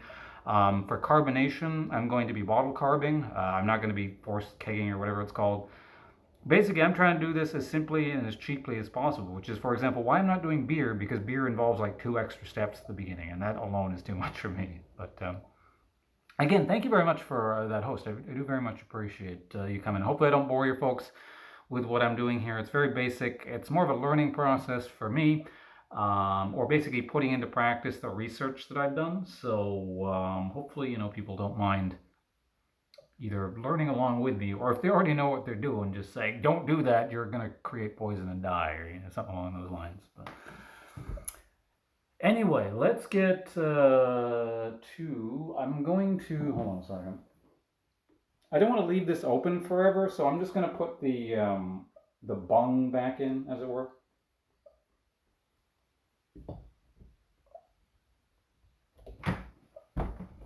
I made cider and pasteurized them in the bottle and had lots of exploding bottles because my timing was a little. Well, that's unfortunate. I'm just going to be, when I carbonate, well, the only thing I'm carbonating here is the cider off to the side. You can't really see it at the moment. I'm just gonna as soon as I know it's done, I'm just putting it in the fridge. So, 8 years. All broken things still is. Oh, okay, broken. So it sounds like both of you know what you're doing. So yeah, if you have any input, please let me know. Like I said, it's all a big learning experience to me. I'm a fascinated student, as it were. Made so much I wanted it to last in the class. I'm running out. I don't have any more space. I mean, this is literally. I own 3 carboys. They all used to contain apple juice or cider or whatever. So I need to actually find space for the wine because my cabinet's full. But 50 gallons a year. That's a lot of stuff. Hello again. Your obligatory bit of attention there. Are you leaving or are you just typing in chat? Yeah, like I said, I haven't done beer because I don't want to do the whole boiling mash creation process or whatever it was called at the beginning with the grains. I'll do it eventually though, because actually I'm more of a beer drinker than a wine, cider, or mead drinker. So I mean, if you were to make purely the kind of thing I would drink more, I should be drinking beer. But hey, Devil Dog, things are going well. I've just decided I'm probably going to backsweeten the mead right now.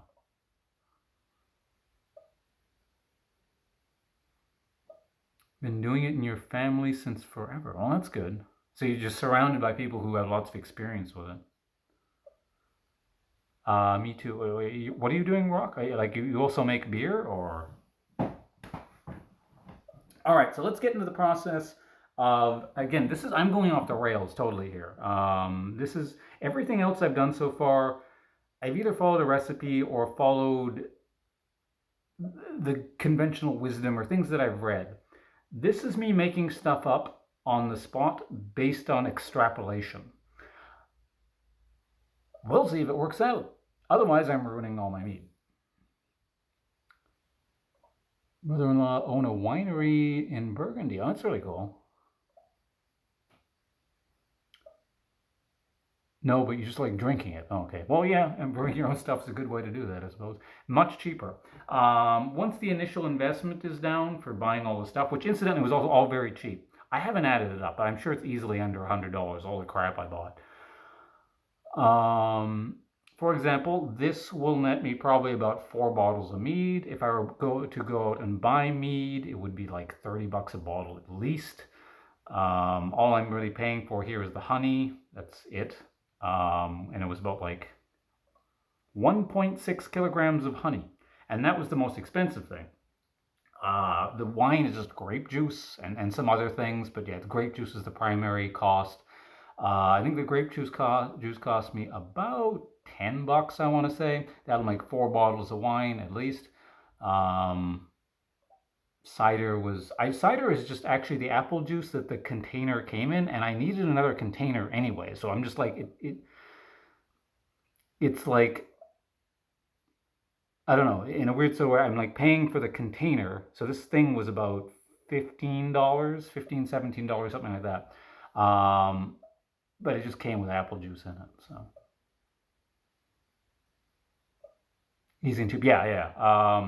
There was depending on where you are, it can be probably cheaper or more expensive or whatever. I was looking up how much to buy carboys for online. Maybe I should just move this stuff so I can like sit more normally here. I'm trying to like lean around my own mead, but let's get the hair out of my face. What was I saying? Oh yeah, I was looking for empty, just like carboys, glass carboys, gallon carboys online, and they're like 20 something bucks. I hear like home brewing is just kind of becoming like it's popular right now because everyone's in lockdown or whatever and people are bored. Um, so I started to, apparently I picked a great time to start. Uh, but yeah, I could go online and pay 20 bucks and wait for the thing to ship, or I could go to my local grocery store and buy one of these things. It was on sale the other day for 15 bucks. Normally it's about 17. And it comes with the actually a really good apple juice cider, depending on where you live and what you call it, inside. And in one of the cases, I just used the liquid that was already in there and just dumped yeast in there. And that's the cider that's going right now. Well, I mean, I did other things after. It's being spiced right now, but see, being an expensive time to start. Yeah, I mean, fortunately, I found a local place that sells stuff for decent prices. I picked some stuff off of Amazon. I'm dealing Canadian prices. Everything's going to seem higher to you guys if you're used to like American prices and stuff. I don't know where most of you guys live. I live in Canada. But for example, 2 airlocks with the bung, the sealer thing, was like with tax $13. So it was $26 for 4. I actually had to buy 2 more because I made a third thing the other day and realized, oh, wait a minute, I'm out of airlocks. So also let me just move one of the airlocks here.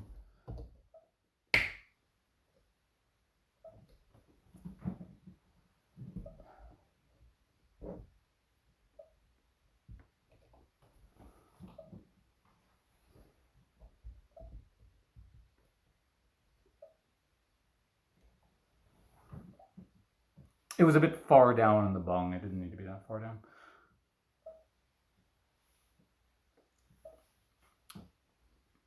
Home stores basically sold out of everything all the time. Yeah, a bunch of the stuff was sold out. So I did kind of a mix of buying online and buying from a local wine place.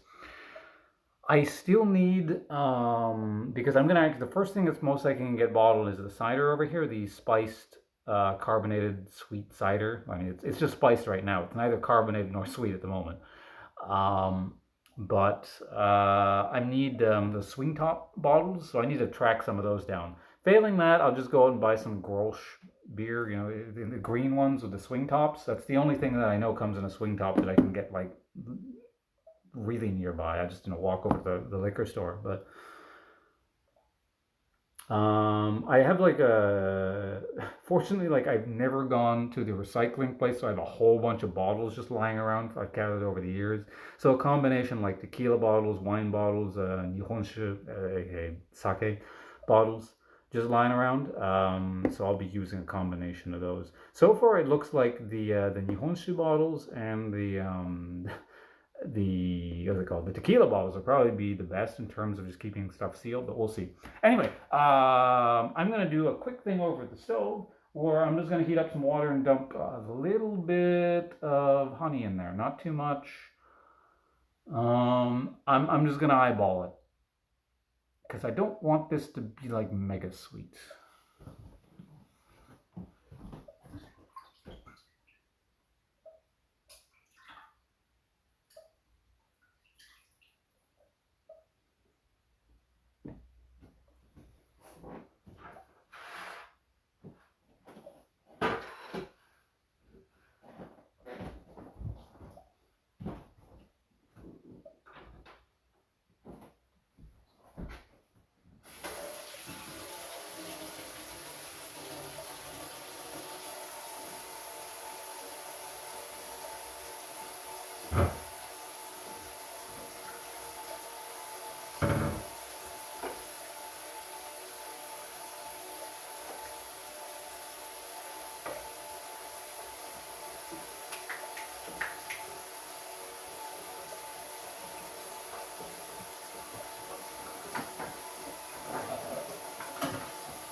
How much water do I want in here? That's probably like, I want it to get to about there. That's maybe a cup.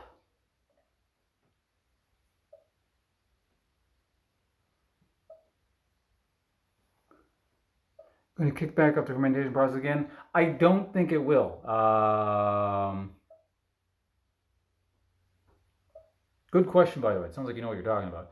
I think this has not gone completely dry. I should take another hydrometer reading, but the thing is I just took one like 3 days ago, so I doubt it would have changed in any case, and any kind of fluctuation is probably just errors in the reading. But it seems to have stalled out at a original gravity reading of, I think it was 1.01 something. I don't remember off the top of my head. So yeah, this isn't completely dry. I can even taste that it's not completely dry. And I use bread yeast, and it's hovering. I can't, because this is the first thing I started. At the time, I did not have a hydrometer, so I did not get an original gravity reading. So this is like the most by the seat of your pants bootleg thing I've made so far. But I shouldn't be trusting in my intuition at this point yet because I'm so new. Intuition is telling me this fermentation process is probably done because it's bread yeast and we're hovering somewhere around 12%. If I had to guess, it's somewhere between 11 and 13% based on some other math I was doing.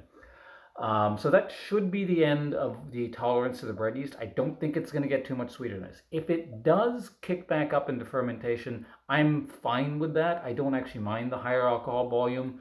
I'll just back sweeten it again later. Because the thing is, I don't want this totally dry either. So if it does actually end up fermenting the last of the sugars out of this, I wouldn't actually want, I would drink it still, but it wouldn't be ideal for me. So, yeah.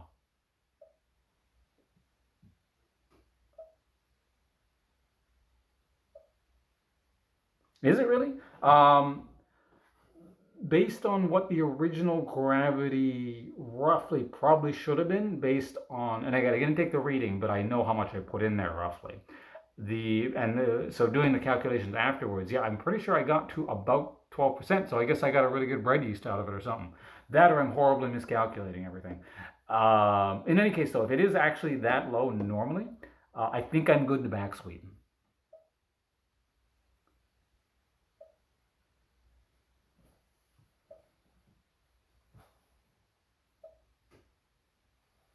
Yeah, I'm using Fleischmann's bread yeast, so I don't know if that makes a difference. I hear it's quite variable. I also hear it's problems getting yeast. Yeah, I just happen to already have yeast in the house, so I'm like, that's perfect. We're waiting just on. Actually, you know what? I don't want this too hot. This should be enough.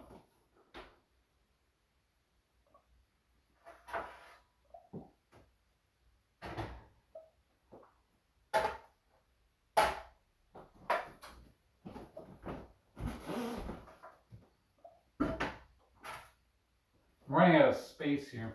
Okay, if that's the case, let's see now. I'm gonna need, I'm gonna need to get another reading again. So I'm gonna go grab the hydrometer.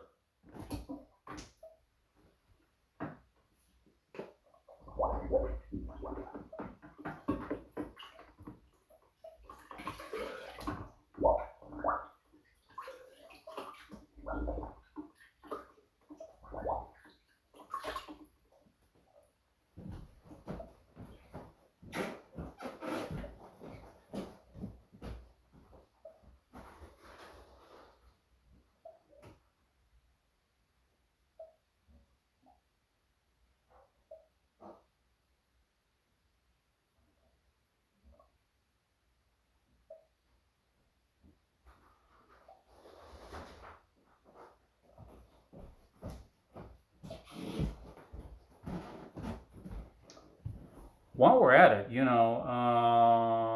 I guess I may as well take another reading.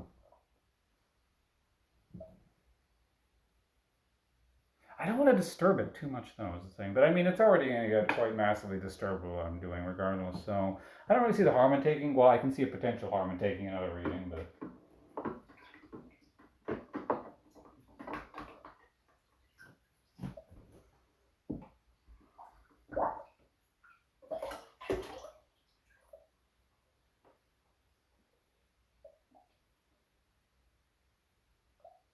By the way, can you guys hear the continuous bubbling off on the side of the wine, out of curiosity?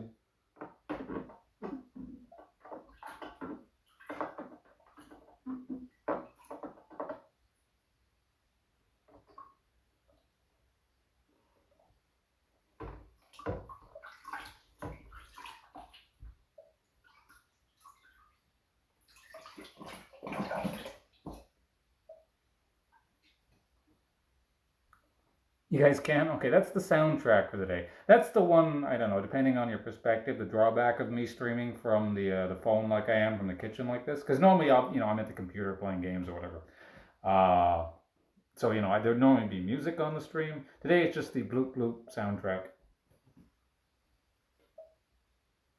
The Symphony of Alcohol. It's kind of too bad that the mead isn't like, we're getting like maybe one bubble a minute, so it's not like it's syncopated or anything where it's going bloop bloop bloop bloop. It's like bloop bloop bloop bloop bloop. Sing us a song. I can't think of any off the top of my head. Play your own music. That works too. Yeah, if you guys want music, play your own damn music. Okay, what was I doing? Oh yeah, the honey.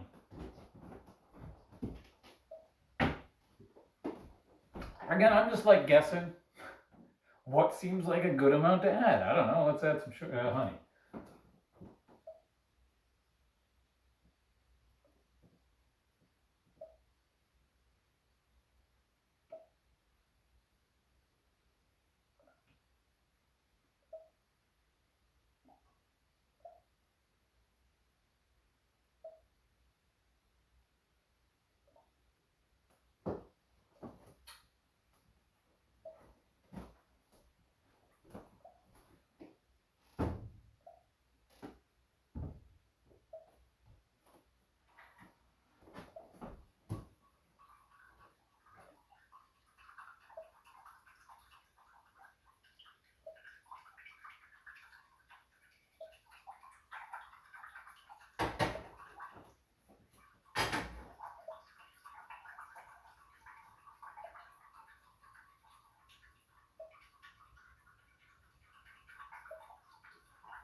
Probably should have found something more efficient to stir this with than a chopstick, but whatever, we're committed to this cause now. You know what? No, it's actually kind of like, it's not coming off the bottom all.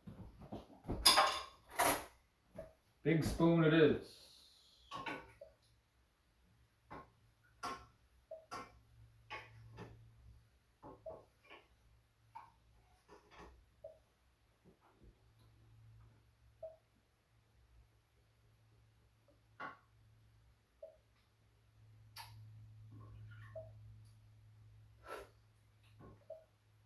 I'm gonna reboil this anyway, so me drinking out of it, it's fine. You can't even see me anyway, but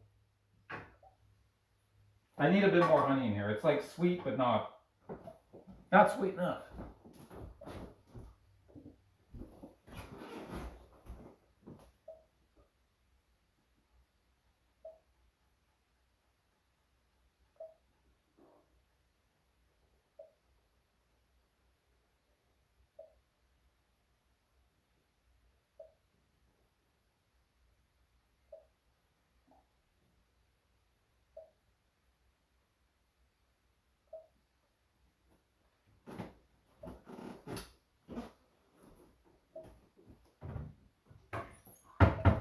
Alright, waiting for the water to heat up. Let me get back to you guys over here.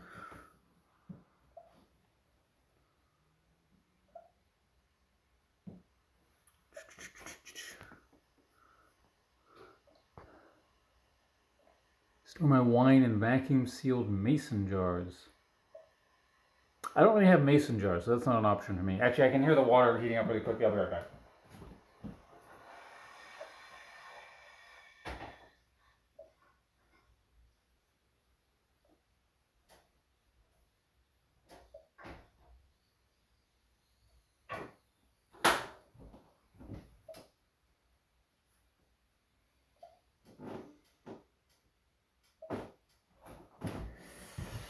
I think that'll be enough to get it up to about, I want a bit more water maybe. No, it's good. All right, so what I'm gonna do is I'm gonna cool this down in some, I'm gonna make like an ice bath kind of thing, minus the ice. Well, yeah, let's do that and I'll get back to you guys.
I'm gonna move my wok somewhere.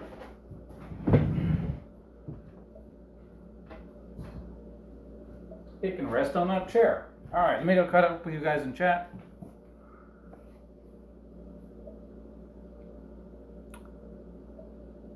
118. 1118. That's the isn't that the champagne yeast? That's what's actually in the cider over here. Because I wanted this to go completely dry as quickly as possible.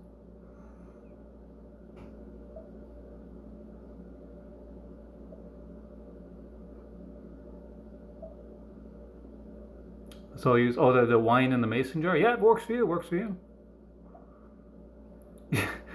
What, you're making Pruno? What?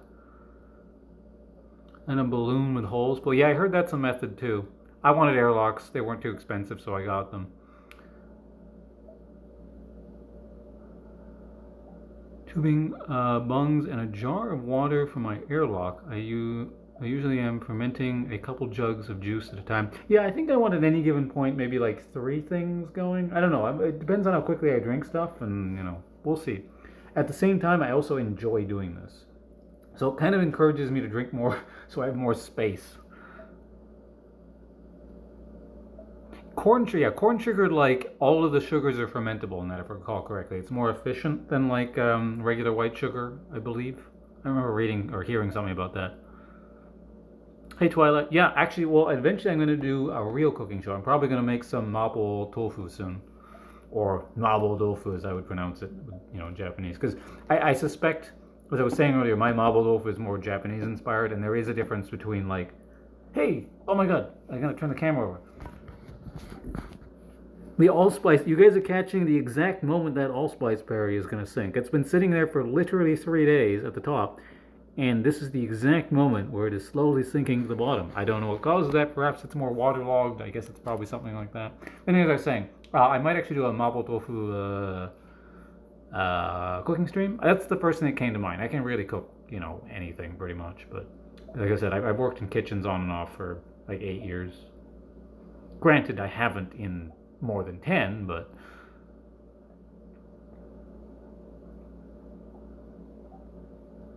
plain sugar. I'm kind of like trying to go a bit quickly here because I gotta address my thing. So I'm trying to get caught up with chat as quickly as possible. I'm not trying to ignore anything. If I miss something, it's not intentional.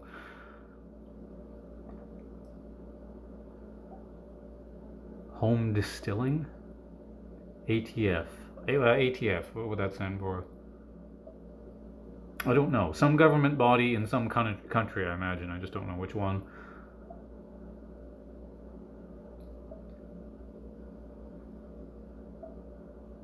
You see 111. Yeah, that's the champagne used, I think, isn't it?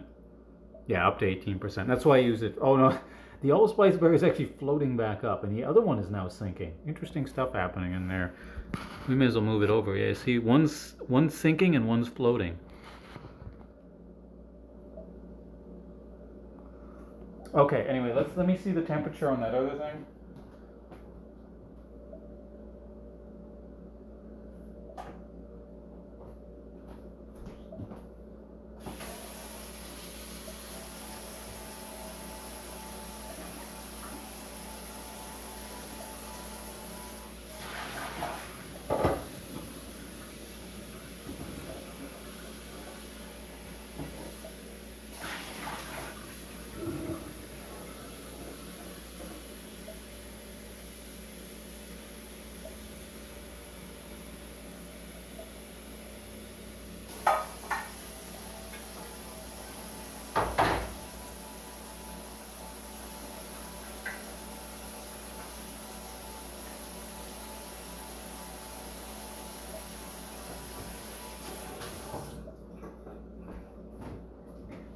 It should be a good temperature to pour back in here soon.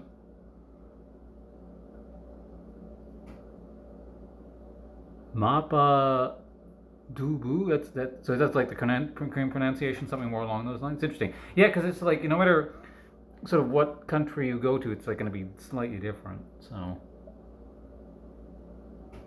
I've never had the Korean version. I'd like to try that. I think it'd be interesting.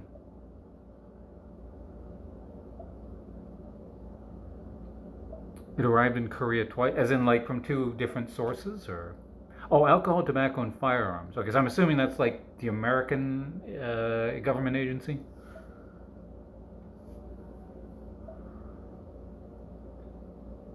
The re-imported. That's interesting. That's kind of cool. Yeah, there's actually quite a bit of Korean food available in Vancouver here, but I've had it here and there. I just don't have like a ton of experience with Korean food. Every time I've had it, it's been quite pleasant. But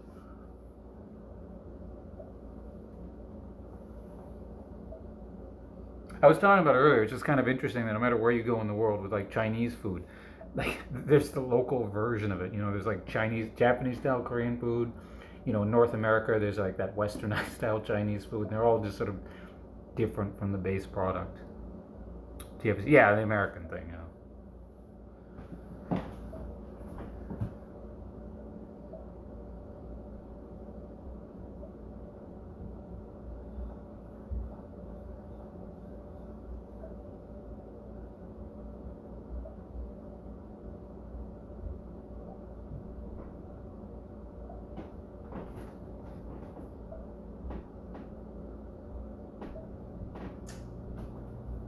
I think I can just. I'm not gonna do anything weird with the bracer. I'm gonna pour it in there.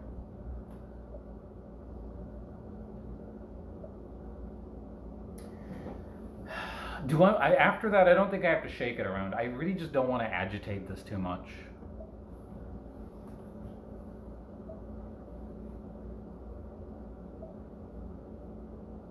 But I still would like a gravity reading. The problem is the gravity reading's not going to mean anything because it won't be shaken around. I just want to kind of like have it naturally incorporate itself.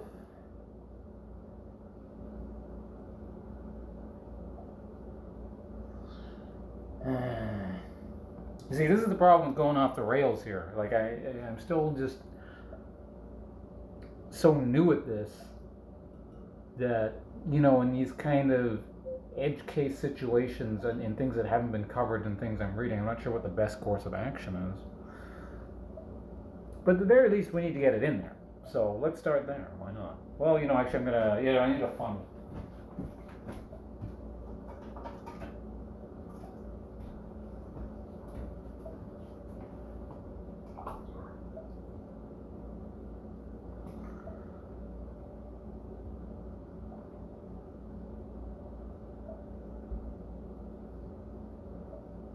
So lots of Japanese influence in modern Korean food. Yeah, there's a bit of a sordid history between the two countries. You know, I'm actually curious if that is not really a topic I've thought of. What Korean food would have been like before all kind of Japanese influences, and just how much of that actually remains. I imagine if you went to look for it and stuff, it wouldn't be too hard to find. I don't know. Hey Nick, what are we working at? I'm back sweetening my mead right now, both to make it just slightly sweeter, which is less of my concern because I actually like the flavor right now, but also to reduce the headspace in the secondary fermentation or conditioning stage. I also worked a bit on the cider. Well, actually, no, I just tasted the cider, and I put an airlock on the wine there.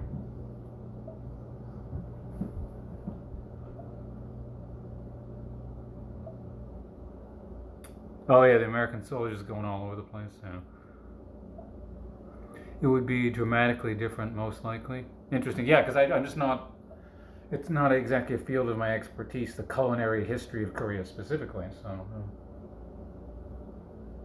but when you think about it, a lot of modern Japanese foods are quite different from super ye old stuff. Because you can still get the very ye old stuff, and a lot of like pickled peasant foods and stuff like that. So,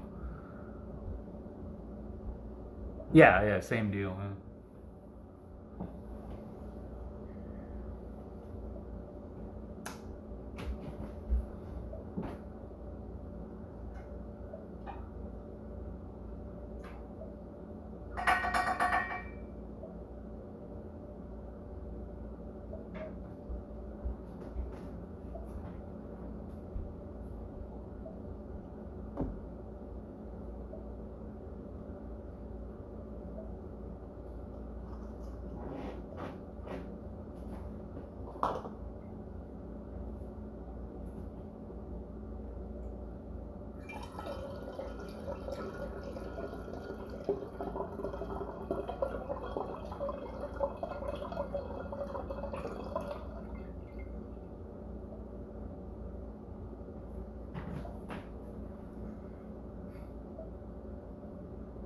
Honestly, I feel like I could have done double that amount and it would have been good. Do I want to do it again? I mean, we're waiting here anyway. I could just make some more honey water.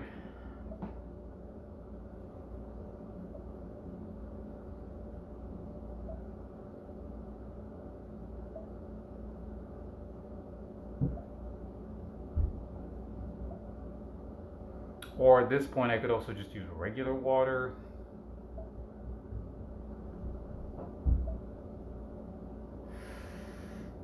Because I didn't really do very much about the headspace. Like it's gone up, and then every bit we narrow here, the better.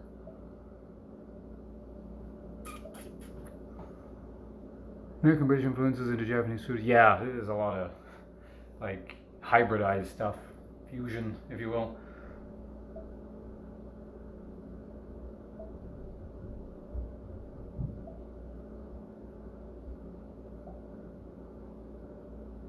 Yeah, I'm gonna do it. I'm gonna get a little bit more in there.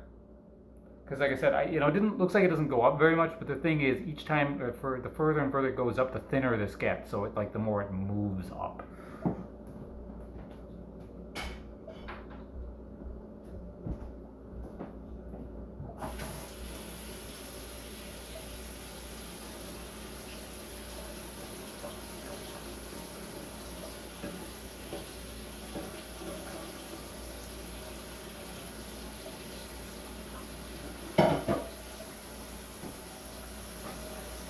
And hell, while we're at it, may as well sanitize the spoon.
Okay, now we just wait for the honey water to cool down.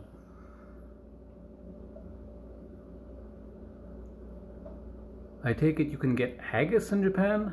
Ah, if you looked hard enough, maybe.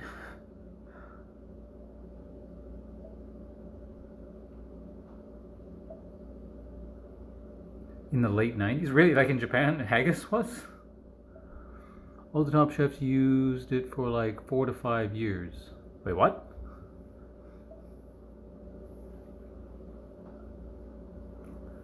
Broken Things, are you like some sort of like culinary historian? Mm.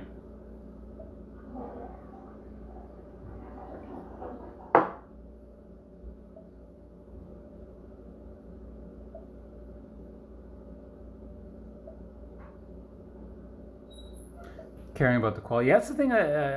One thing you can count on, at least in Japan, is because basically people take everything very seriously.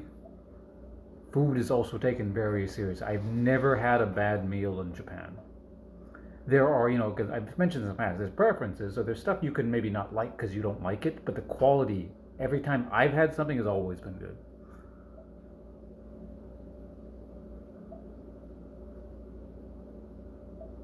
Ingredients of the year. So like on top of seasonal, there's like ingredients of the year.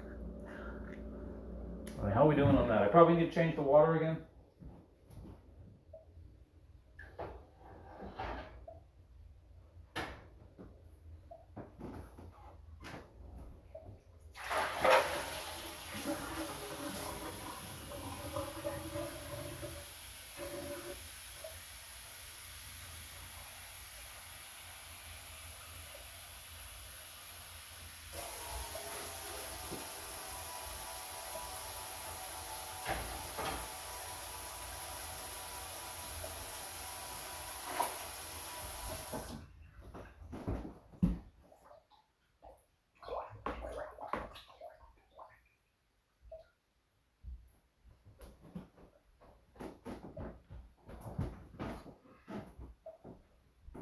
This is drying off my spoon here.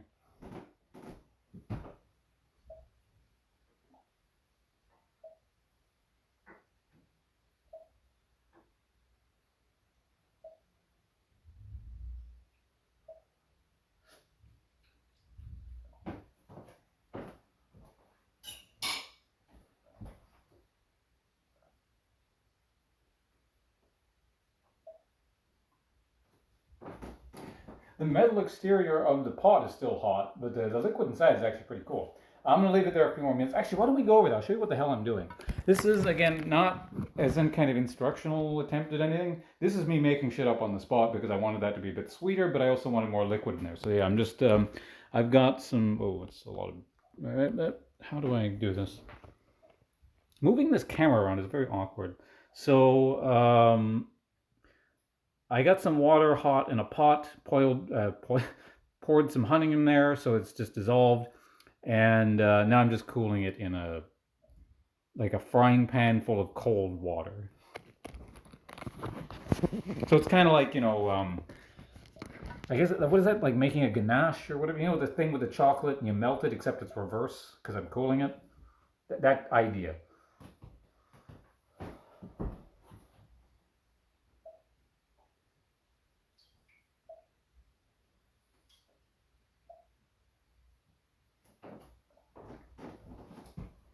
Okay, I'm just gonna wait until the metal surface is completely cool, and then I'll be good to go. The thing, but if you're a foodie and follow your favorite cuisines, going for me, you'll find out there's always do something like, oh yeah, like it's kind of like, I guess it'd be the equivalent to like trends in fashion, sort of thing, like the trendy ingredient, that sort of thing. I guess you're talking about, or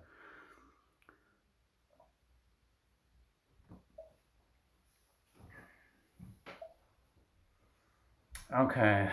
Now, in a moment here, I'm gonna have to make an executive decision as to once I have gotten all the liquid I want in there, do I swirl it around?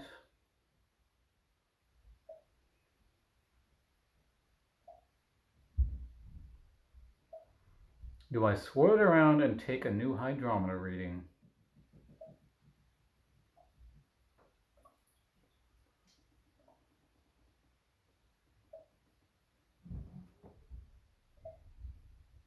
Same thing. So around 97, 99. That was really. When was the last time I was in Japan? I think the last time I was in Japan was like 2005. It's been a while.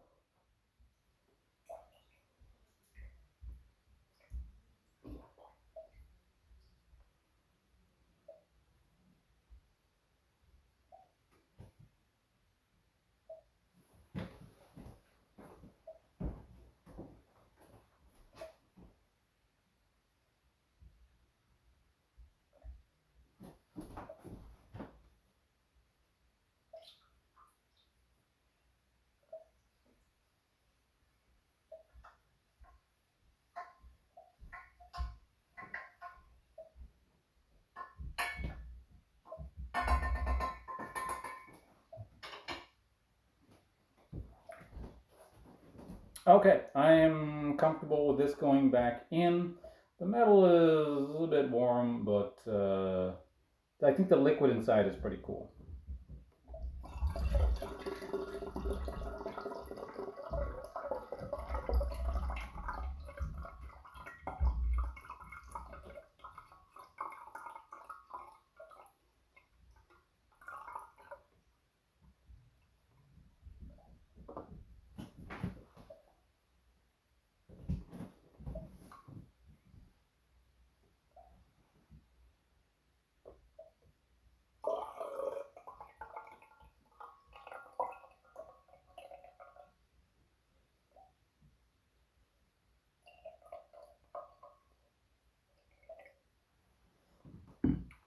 That looks pretty good. I hope I just didn't dilute it too much.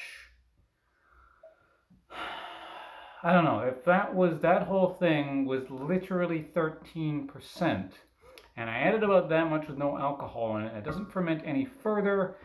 I would guess that might have pushed it down to about 10%.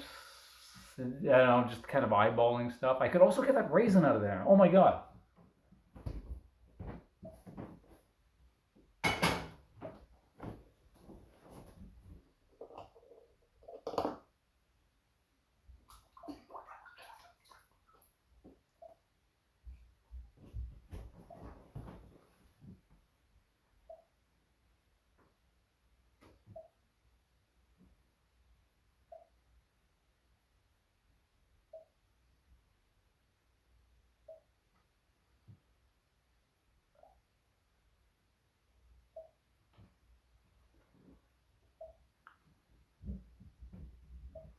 I know there's like two in here, and if I can get both of them out of there, I'm going to be really happy.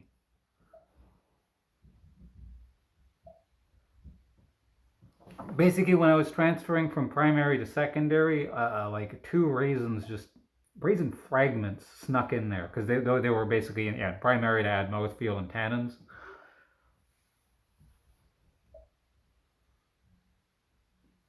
I don't actually see where the other one is, but I can get it out of there.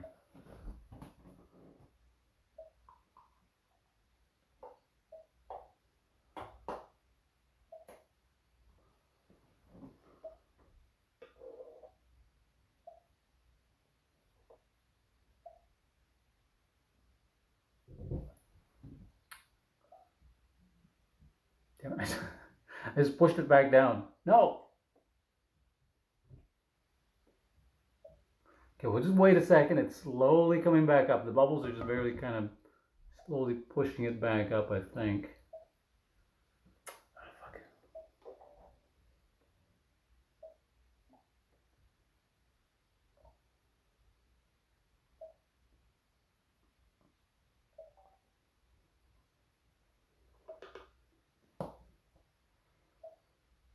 Ugh.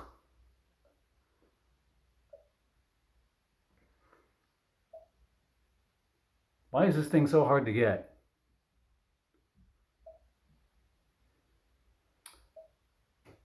Oh, you an auto siphon? Yeah, I have an auto siphon. That's just I'm not transferring this right now, so I don't want to deal with a whole auto siphon going in there. It's literally just like one tiny raisin, and I want it to leave, but it won't.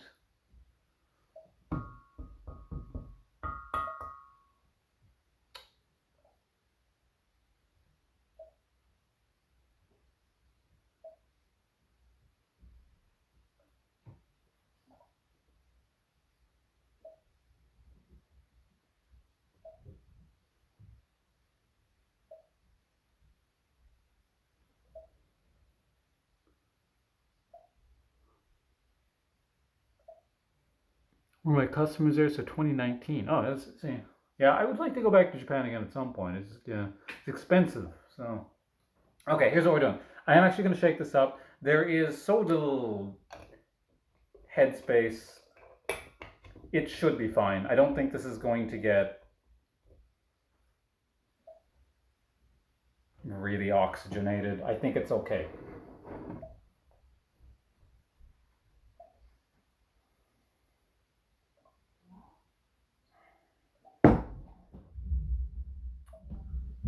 That said, the shaking got the raisins to the surface.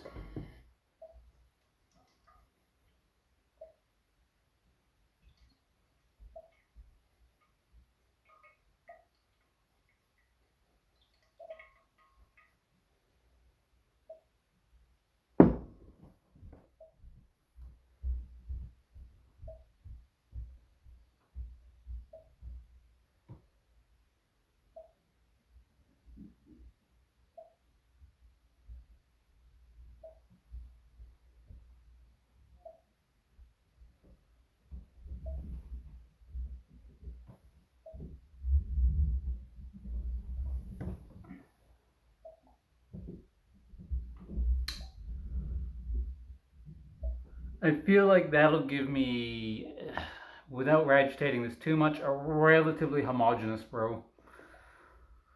So, yeah, let's take a reading.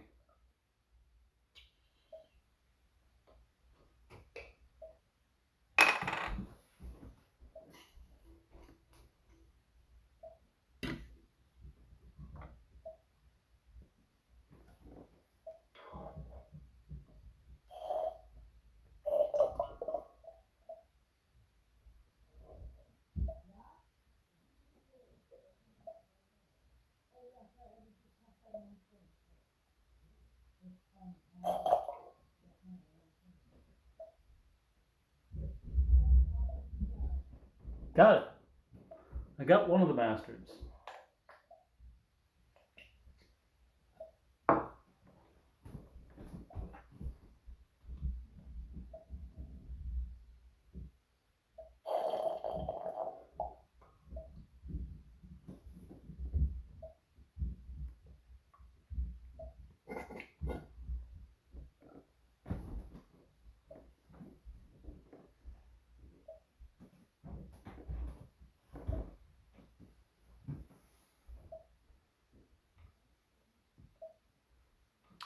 I don't know where the second one went. All right.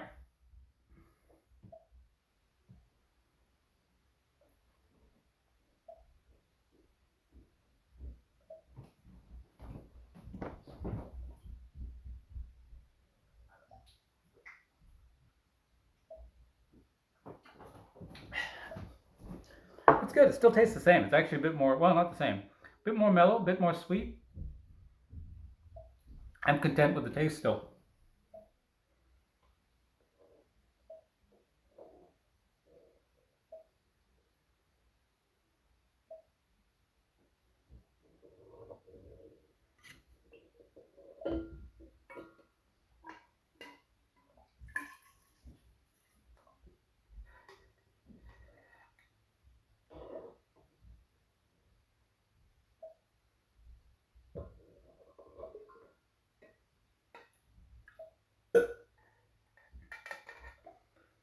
In order to get as, like I said, it might not be totally mixed up. To try and get an even more homogeneous kind of liquid reading here, I'm going to take a pull from the middle, a pull from the top, and a pull from the, like, near the bottom, or as far down as, well, whoops, shit, fuck.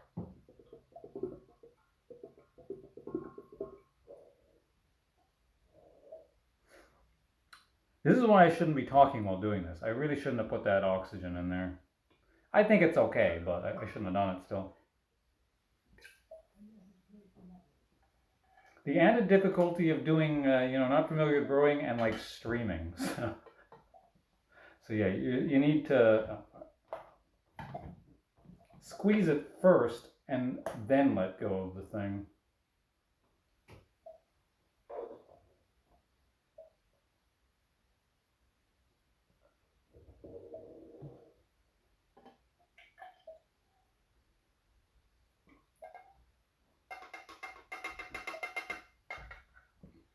Okay, so that should be sufficient to get a specific gravity reading.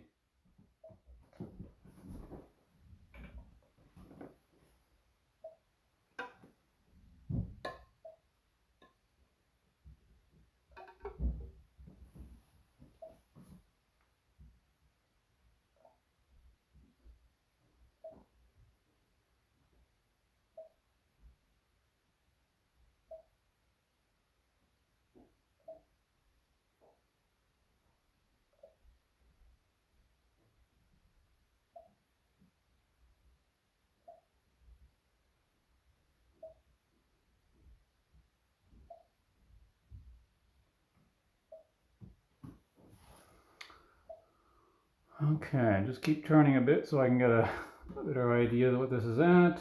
This is now 1.014. What was it before? Hold on, I have all my notes in the other room.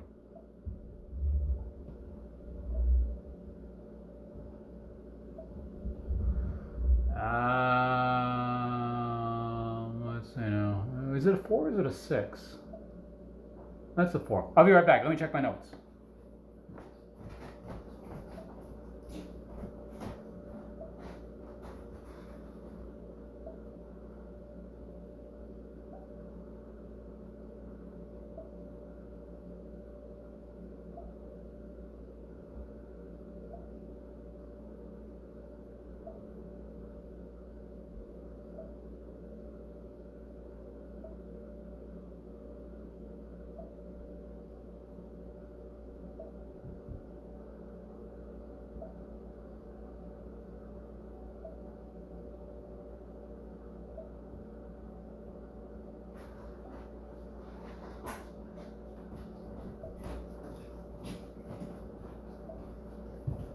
Okay, it has gone up to at least 1.01 or 1.014 from. Oh wait, hold on a second. Sorry, let me restart.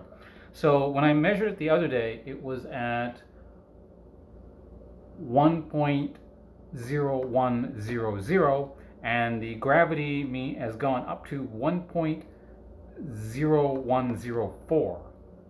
Again, not the most homogeneous thing because I didn't really mix it around, but it definitely has gone up.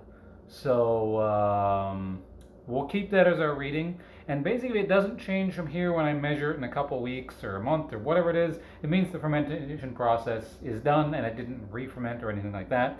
Not that it has a ton of sugar to work with to begin here. This is probably slightly on the dry end of things. But yeah, I'm just going to pour this back in here somewhat gently. And this goes away, and I'm not going to touch this again. I'm not going to try and get that last raisin out of there unless I can see it literally on the surface somewhere right now. I can.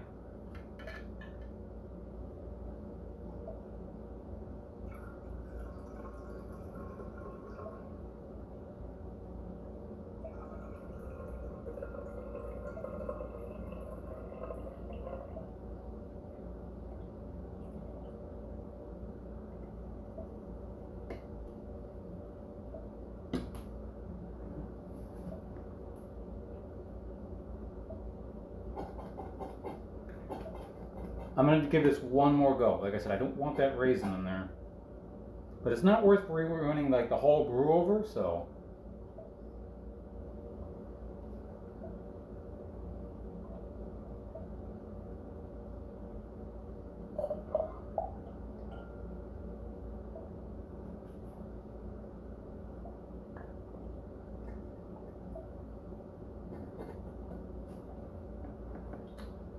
I got it.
And as I said earlier, this is still bubbling very slightly, so we should be able to get rid of whatever oxygen might be in here pretty quickly, and I think we're good. And yeah, we'll just have the lease resettle back down in now that I've mixed things up a bit. And yeah, I don't know, is there anything else we need to do here today?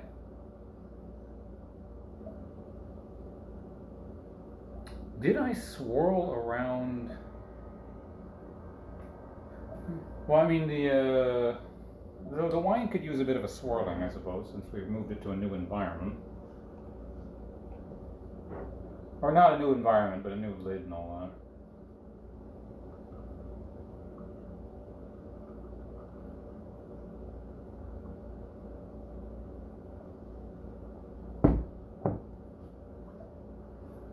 Yeah, the wine smells very strongly of fermenting fruit, which of course that's what it is. So,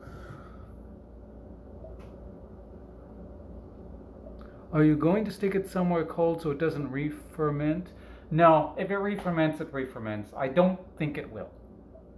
But I'm just gonna leave it in a closet. I'm not gonna stick this. I don't think I have enough room in my fridge for this, just because it's so tall. In any case, but yeah, either way, I'm not super concerned, simply because if it re-ferments, I don't mind. Because I want the fermentation to be totally done before I bottle it. Because I don't want to keep this stuff in the fridge forever once I bottle it either. I want to be able to keep it out. And if I have to back sweeten again, I guess I'll back sweeten again. But at the same time, if it's dry, I don't really know the difference between a dry mead and a sweet mead, because I've only ever drank one mead in my entire life. And that was years and years ago. So it'll be a fun experience anyway. Literally my only concern is this turning into vinegar. But if that happens, well, we have a whole bunch of honey vinegar, I guess. I don't think it'll happen, but you never know. Anyway, we have a little bit of liquid left over, so let's take another taste of our mead here.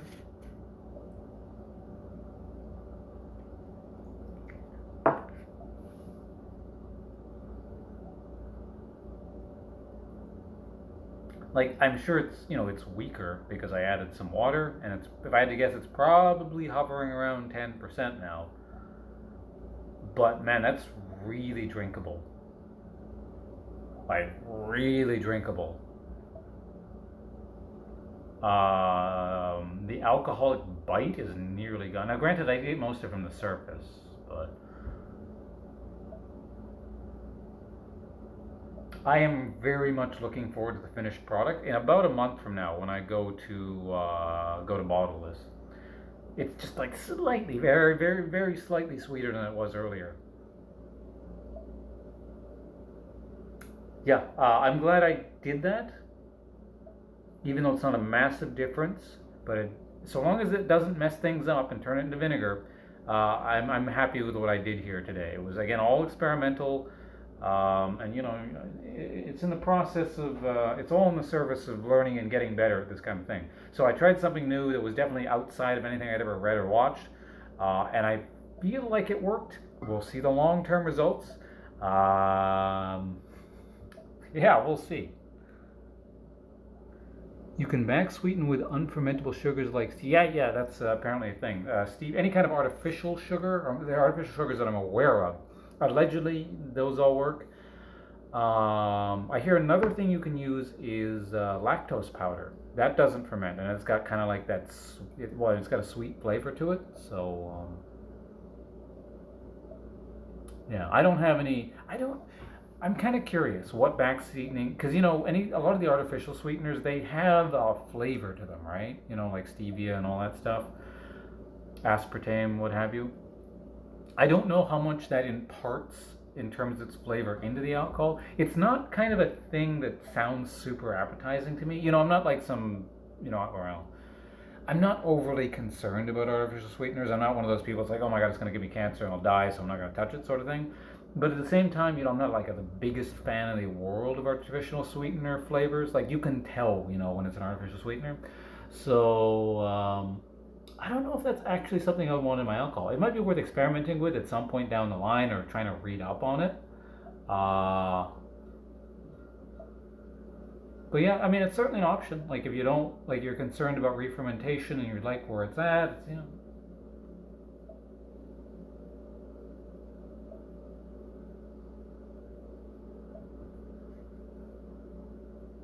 it's moving the bottle around. I thought I saw maybe some sugar or something stuck to the sign, but I don't know what that is. I'm just gonna leave it alone. Okay. Yeah. No, like I really hope this doesn't go bad. Because I want all of this now. Well, I mean, I always wanted all of it, but I mean, I shook it once already. Is it worth shaking again? Just to like release some gas in here. No, I should probably do it just naturally.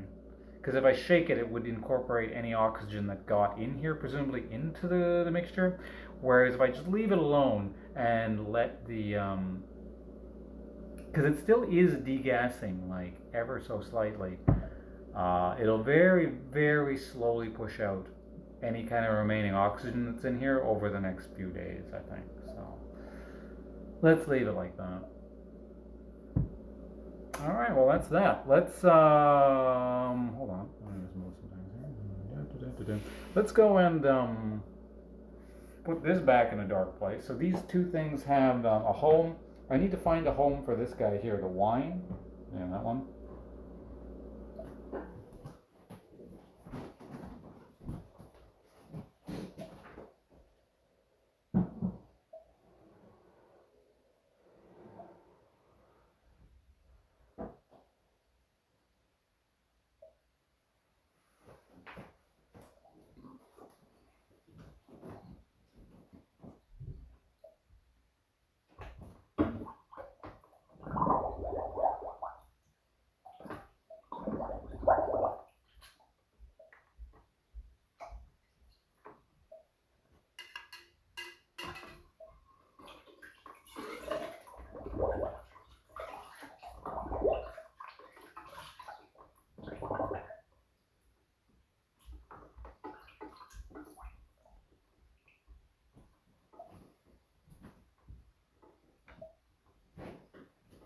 I'll show you guys the home again in a minute and what I might be able to do for the wine here.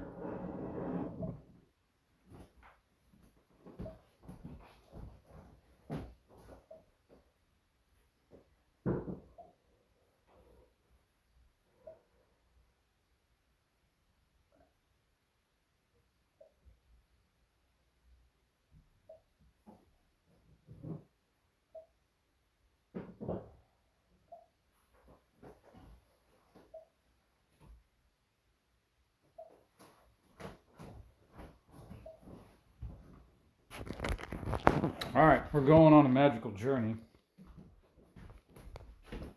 So this is where my alcohol is kept, or the fermenting stuff is kept, right in just like here. Just trying to get a gauge of what you guys can see. Am I giving the right angle? So this stuff here is a bunch of like Tupperware and crap. If I can like maybe find a better home for that, that frees up this whole cabinet area here. But I think that's a concern for off stream. You guys don't need to see me rearranging things in my house.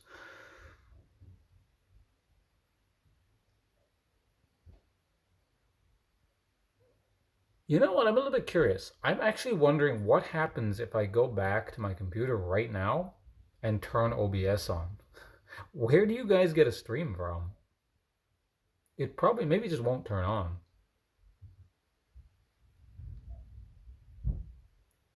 Let's go back to the computer really quickly here. Yeah, because we can like discuss some things back there for a second.